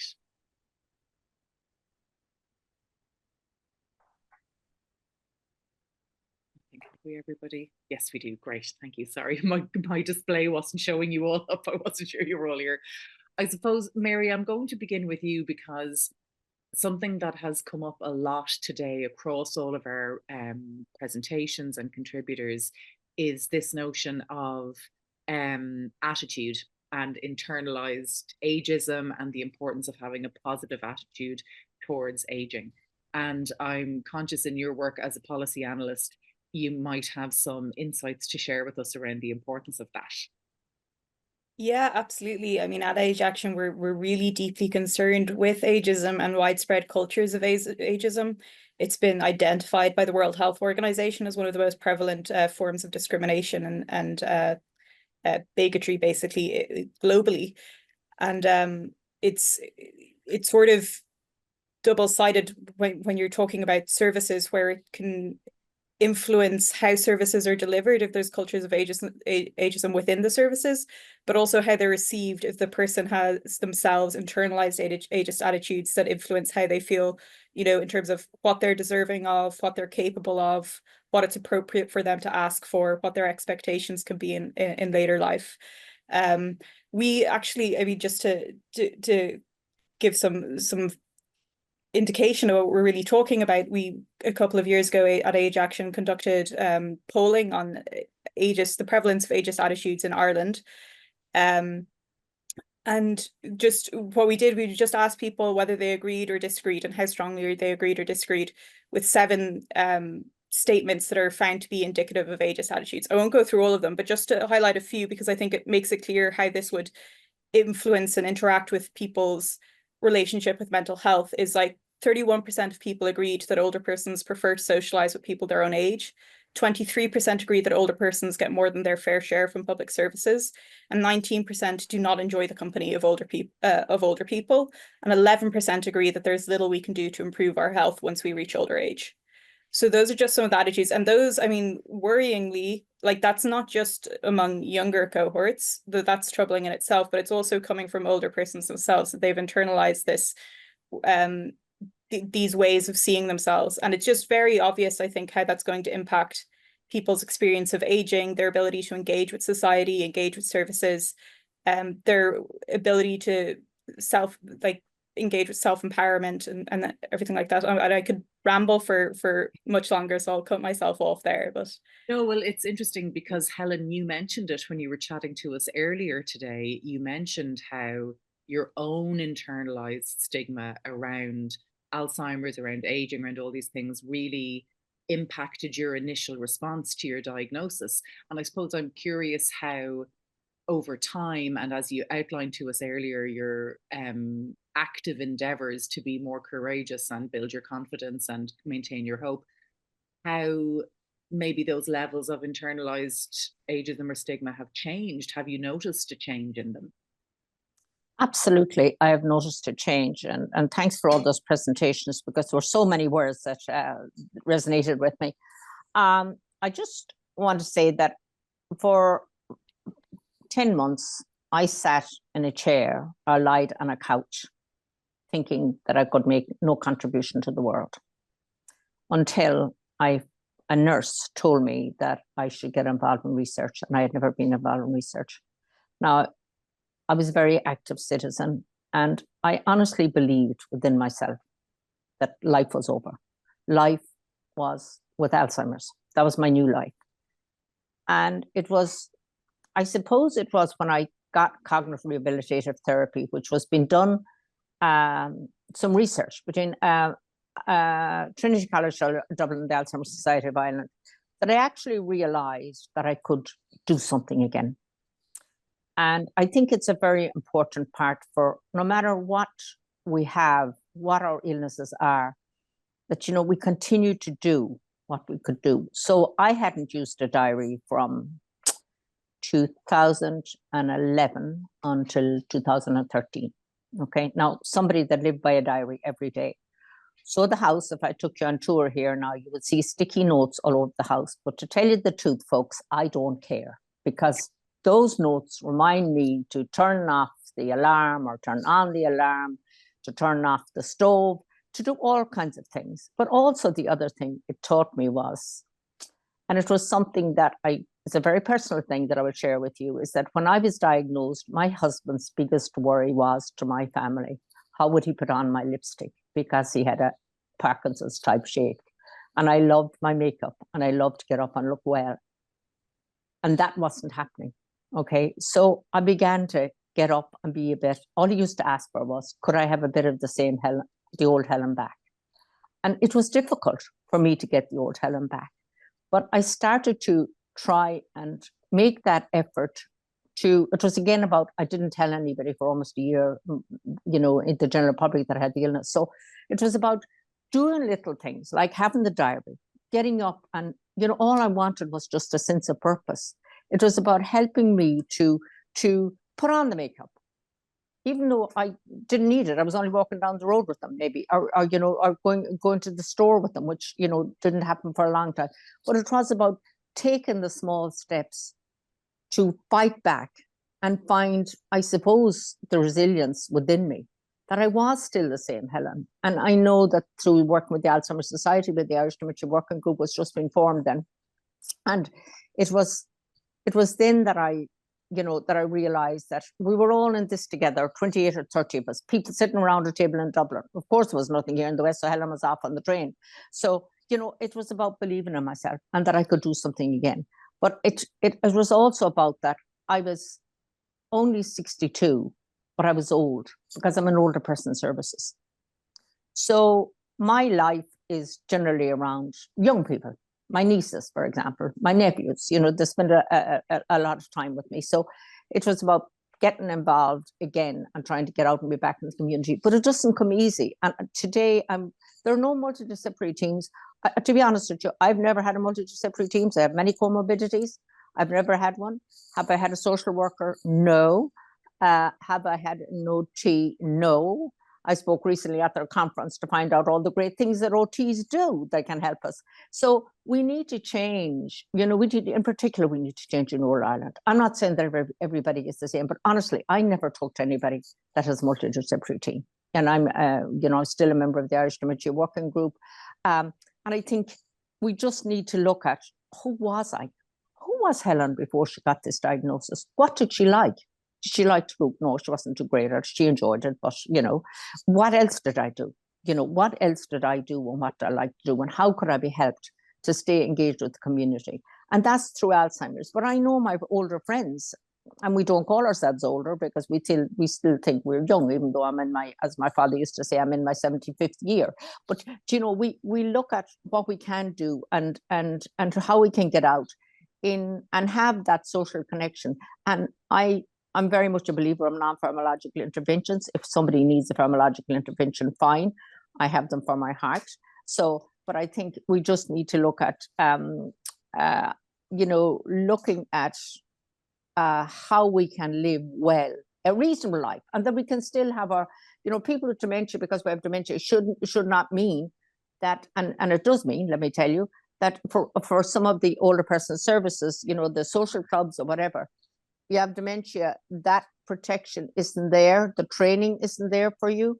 In particular, I can only speak for Rural Ireland, but the training isn't there, the people that are involved in those groups. But we should still be able to be part of those groups. I never left the community, you know, so I think more work needs to be done. I think that OTs and social workers in particular, to be honest with you, my pharmacy is terrific. They fully understand me. They ring me and remind me, etc.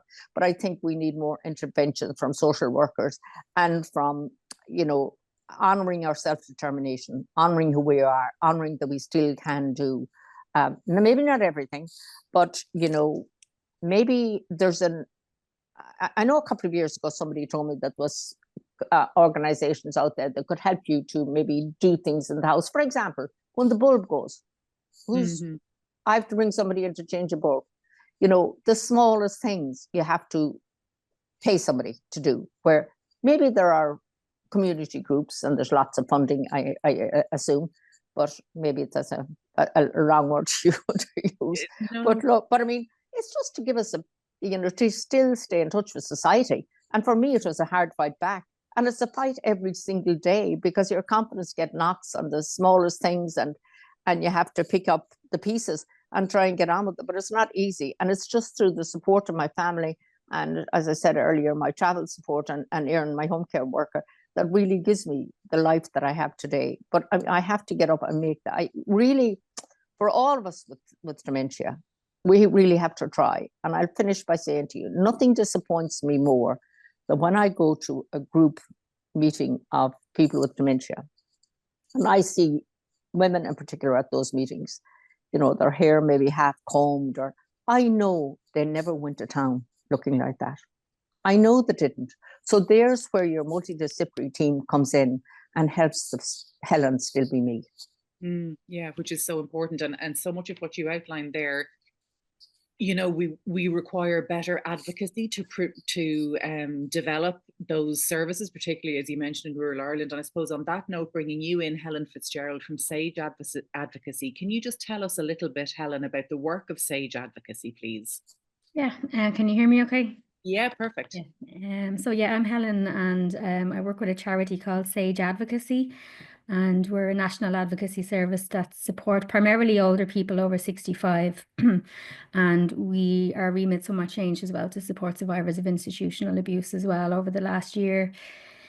I suppose in terms of our importance, we are independent of family and services, and even sometimes you have people who, you know, their family want the best for them, and may make decisions for them instead of with them. And it's kind of nice to have somebody independent just to speak to talk about your worries and what you do actually want for yourself going ahead in life. So it's kind of nice to see as well over the last year or so, we have seen an increase in referrals for people who want to be supported to plan ahead.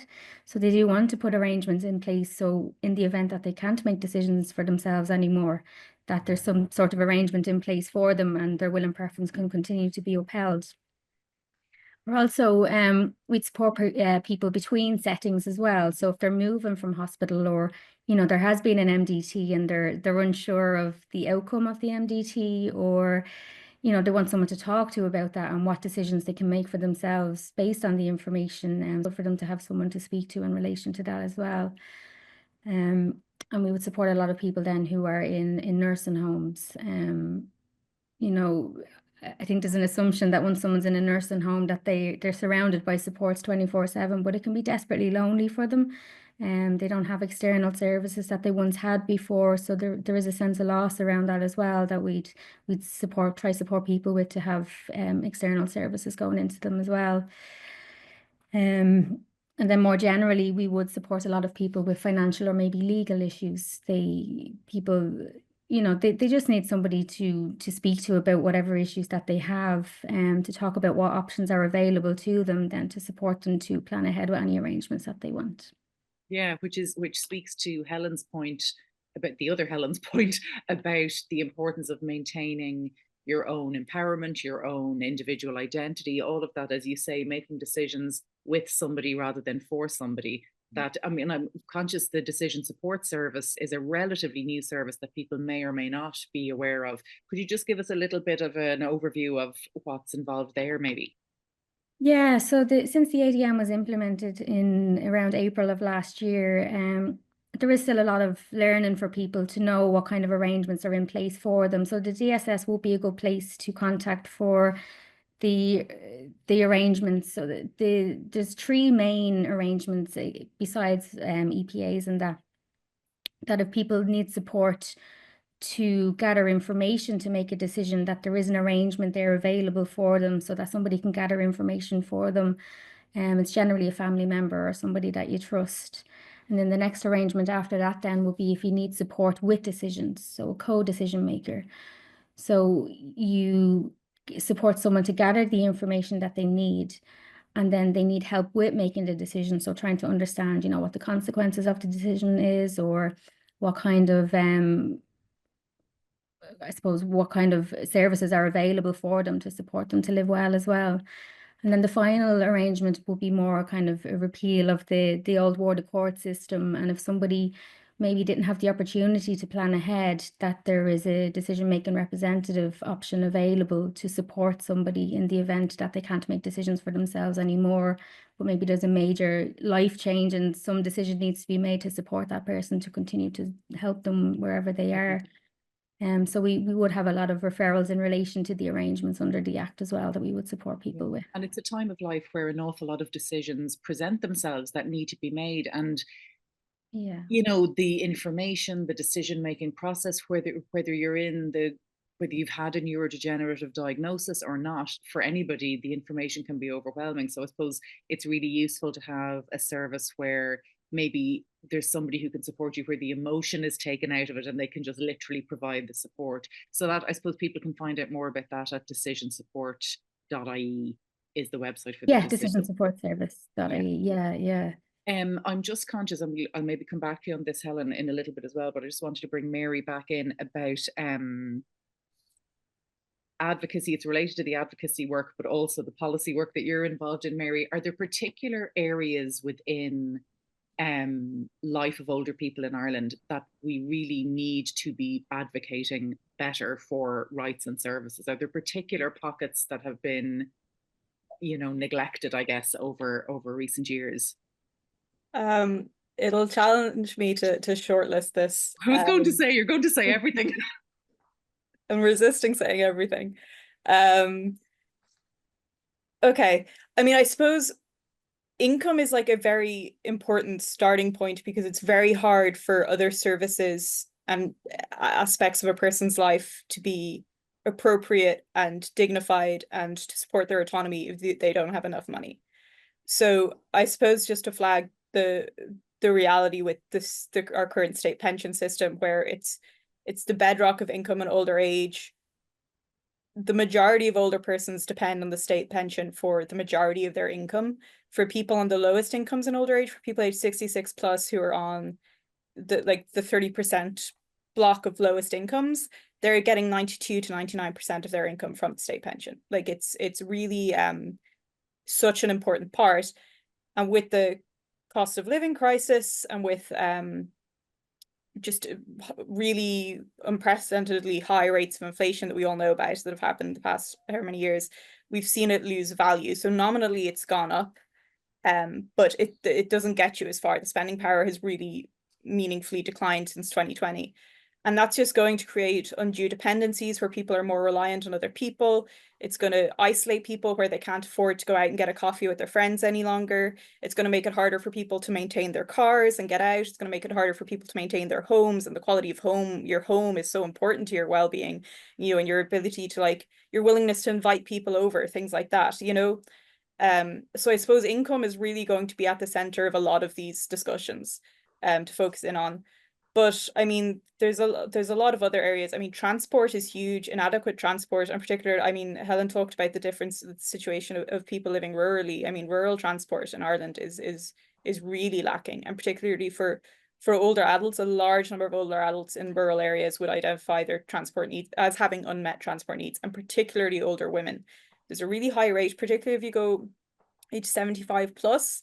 This is kind of phasing out, like among the younger older people. This isn't as pronounced, but in older people, like large numbers of women do not have driving license and have never driven. And particularly if they then lose a spouse, if they're bereaved, if the person who had the car in the family isn't there any longer, you know, their transport options are so limited. So I think really acknowledging that element of it. And to be honest, I mean, just to say specifically, I think mental health is an area where the situation of older persons hasn't been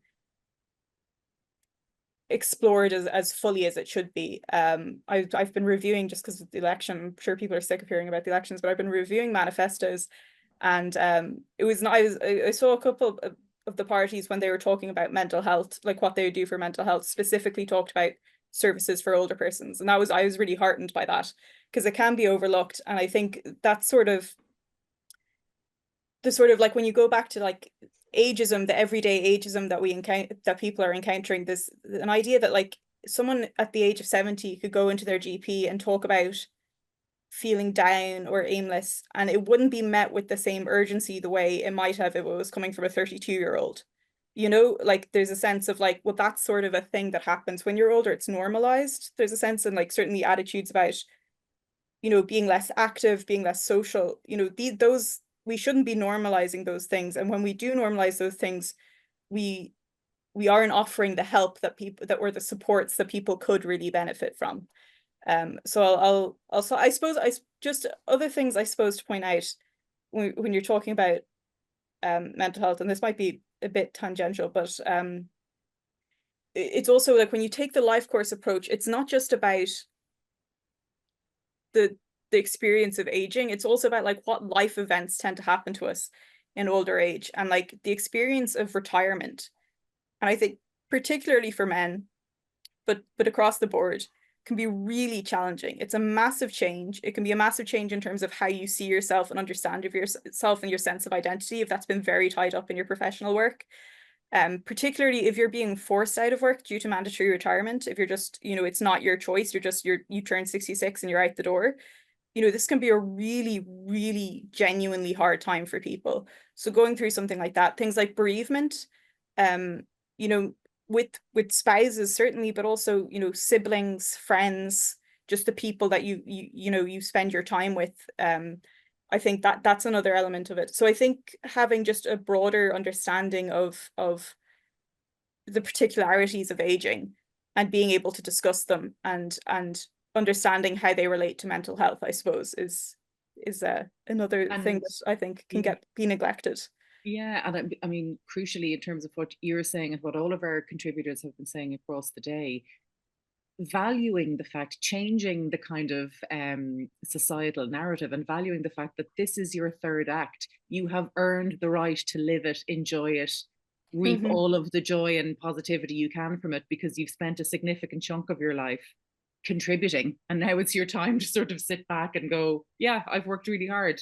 And now here's this period of my life where I might actually be able to follow my joys and my interests and, you know, realize all of those wonderful sort of more positive aspects. Helen from Sage Advocacy, I'm just wondering, following on from that point with Mary, are there any areas that you see that come up time and time again in terms of areas of advocacy that people look for? Yeah, just generally, I suppose, to mirror what Mary was saying there, when people come to us, it is because there's a problem, something's wrong, and they need help.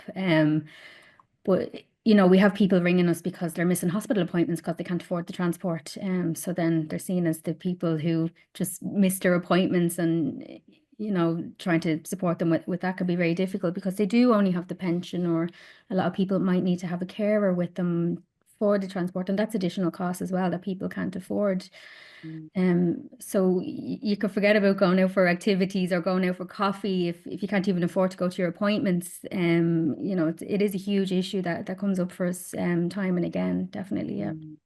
And I suppose, Helen Rochford Brennan, you have given us so much to think about. Well, certainly I feel so much to think about in terms of political representatives that might be knocking at our doors to raise these points and to demand better services and to advocate for all members of our community, but particularly older members of our community. I'm interested, have any politicians come to your door and have you shared with them the wonderful insights that we've been benefiting from today? Well, I'll come back to that in a second, but I forgot to mention to all of you earlier about technology. Oh, yeah. I forgot to mention, and this is really fundamental for older people. When we had lockdown, of course, we were isolated. And one of the things the great things the HSE did was they gave me the opportunity to trial Alexa. She's probably going to start speaking now, to trial Alexa for how it would break isolation. Well, she's with me ever since. And once upon a time, it took me 3 minutes to write something. Now it takes me more like 3 days or nearly 3 weeks to write a speech. So I ask Alexa a meaning of a word. I ask Alexa what time it is, what day of the week it is, something that's happening in the world. And let us all not forget that, honestly, the more we can push our politicians to ensure that technology is in our homes. You know, I have Siri that can help me when I still have to take a driving test, but I drive. So when I want to pull over and call somebody, Siri can do that for me. You know, so I think there's technology has, you know, everything in my house, you know, alarms, cameras, Hoover, God knows what, you know, are all there. And I think if we can look at the key principles, and when they come to my door, I've had ones in the letterbox because, as I said, I was in Canada, so I'm expecting them all to arrive, and I have my list that we should not be discriminated against people like myself, but actually of our age, we should have appropriate transport. I am a well-known advocate for the opening of the railway from Sligo to Galway, because that is where our centres of excellence are. And this is, I'm not speaking for dementia, I'm speaking for all people, all older people, that we should have the right to be able to go for our transport treatment on a train.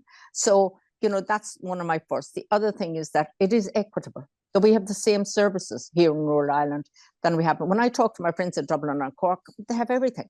You know, we don't have that, and it's disturbing. And things came up like, look, I want them to know that older people, we still want to do the same things to support us, to funding into older person services. And I hate to use the word because I'm not an ageist person. I don't believe in it. But you know, the statistics that I've heard today, you know, are pretty frightening about how we're viewed. You know, so many of us want to be with older people alone, for example. I just want to say that we can align interventions with what matters most to us. Whether it's going out into the garden, we can get a retired florist to come and do something for us. We can get somebody to come and talk about the awfulness of bereavement. I can tell you, I could spend all day telling you about the awfulness of it, because my husband died in lockdown. We didn't have a funeral, so we had, so we didn't, so you lived with that I lived with that for 2 years, what ifs. And then, so there's a lot of needs to be done around bereavement. A lot needs to be done around retirement. And all of us with Alzheimer's that are working, we all had to retire. We all had to go on not disability, because we weren't allowed it, but we had to go on the dole. I can't remember the appropriate word for it. Yeah. But if we can align all of those things, look, we're going to nurture joy, happiness, and a profound, all I ask for is a sense of purpose, that I get up every day, and my sense of purpose is that I'm contributing to days like today, and that I hope that some small one thing that I said is going to bring some sense of purpose to somebody else's life. Well, I think you can be assured that pretty much everything that you said will have brought an awful lot to everybody.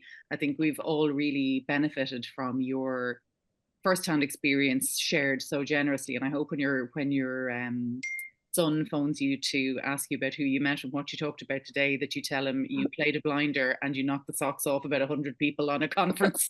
So that's one of the things you did today. So thank you. I'm conscious that we're way over time at this point, so we probably should wrap up, but I just want to quickly check with Helen Fitzgerald and with Mary. Is there anything that you specifically wanted to get across today that I either haven't asked you about or you didn't get a chance to say? I might very briefly come in, and it's not that but it's just I was reminded of it during when Helen Rochford Barden was speaking there about, and because initially I was talking about ageism. One of the main sort of antidotes identified by the World Health Organization to ageism, one of the things society can do to overcome ageism is intergenerational contact. Yeah. It's huge. It's so important. And one of the strongest predictors of ageism, of ageist attitudes, is just not spending time with people of other ages. It's just not having those relationships in your life, particularly beyond the family. And I think that's really important, and they can emerge in workplaces, they can emerge in community spaces, volunteering, local areas, whatever. But just, I think if we're designing services or spaces or community responses to certain situations, I think intergenerational aspects really should be prioritized. I'm so glad you made that point, Mary, because it's so true. And as you say, it's a sort of an antidote to so many of the problems that we've acknowledged today, or so many of the challenges. And certainly I hope things that you were mentioning, Helen, about more inclusive spaces out in that will also encourage and facilitate intergenerational connection and communication. I'm conscious at this juncture, as I say, we're way over time, and I know that Professor Paul Fearon wants to come back in and just thank everyone and have some closing comments for the day. So I'll just invite him to do that before I do the last little bit of housekeeping. Great. Thank you, Helen. Thank you, Helen from Sage, and thank you, Mary from Age Action. Thanks so much.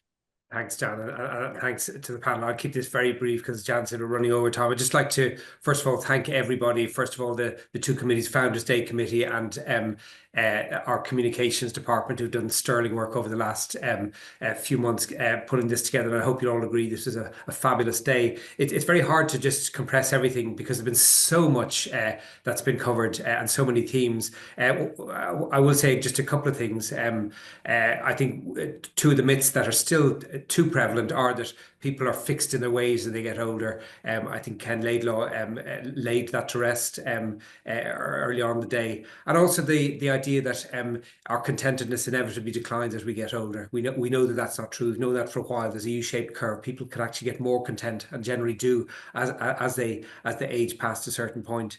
I was very taken with both Brian's and Rob's talks about the very practical things we can do, the important things that can lead to a longer but more happier life, because as has been pointed out many times, there's no point in living longer if you're not living a quality of life, the life you want. And I think in many ways Helen sort of typified. I was really taken with Helen both in the morning and the afternoon sessions, what she had to say, and she encapsulates many of those things. I think particularly just to choose one or two of them, this sense of purpose and determination, almost in Helen's case, if she doesn't mind my saying so, defiance, and that gives meaning to things, and that then spawns what she said, a sentence she said in her talk, that hope is the thread that ties everything together. So I think although there are challenges, both logistical, economic, demographic, etc., there's an awful lot that we can do individually, and there's an awful lot we can take control of. We may not have total control over our own lives. We never do at any stage in our life, but there can be enough things that we can do to make a difference that retains control, no matter how old we are, no matter what our condition is, that give us that sense of hope and purpose that keeps us going. So I'd like to thank you all for coming along today. I've really enjoyed the day, and I hope you have, and I hope to see you all next year's Founders Day. Thank you very much. Thank you for that, Paul. Well, all that remains for me to do is to thank you all for joining us. Thank you for your questions and your attendance, and just a reminder about CPD points and feedback. When the conference closes, you'll see a little link for feedback. And if you just took a minute to fill out the form, we'd really appreciate it, because it just gives the communications team information to help them design future events that you're going to find useful and engaging. A recording of today's conference will be made available on the stpatricks.ie website over the coming weeks.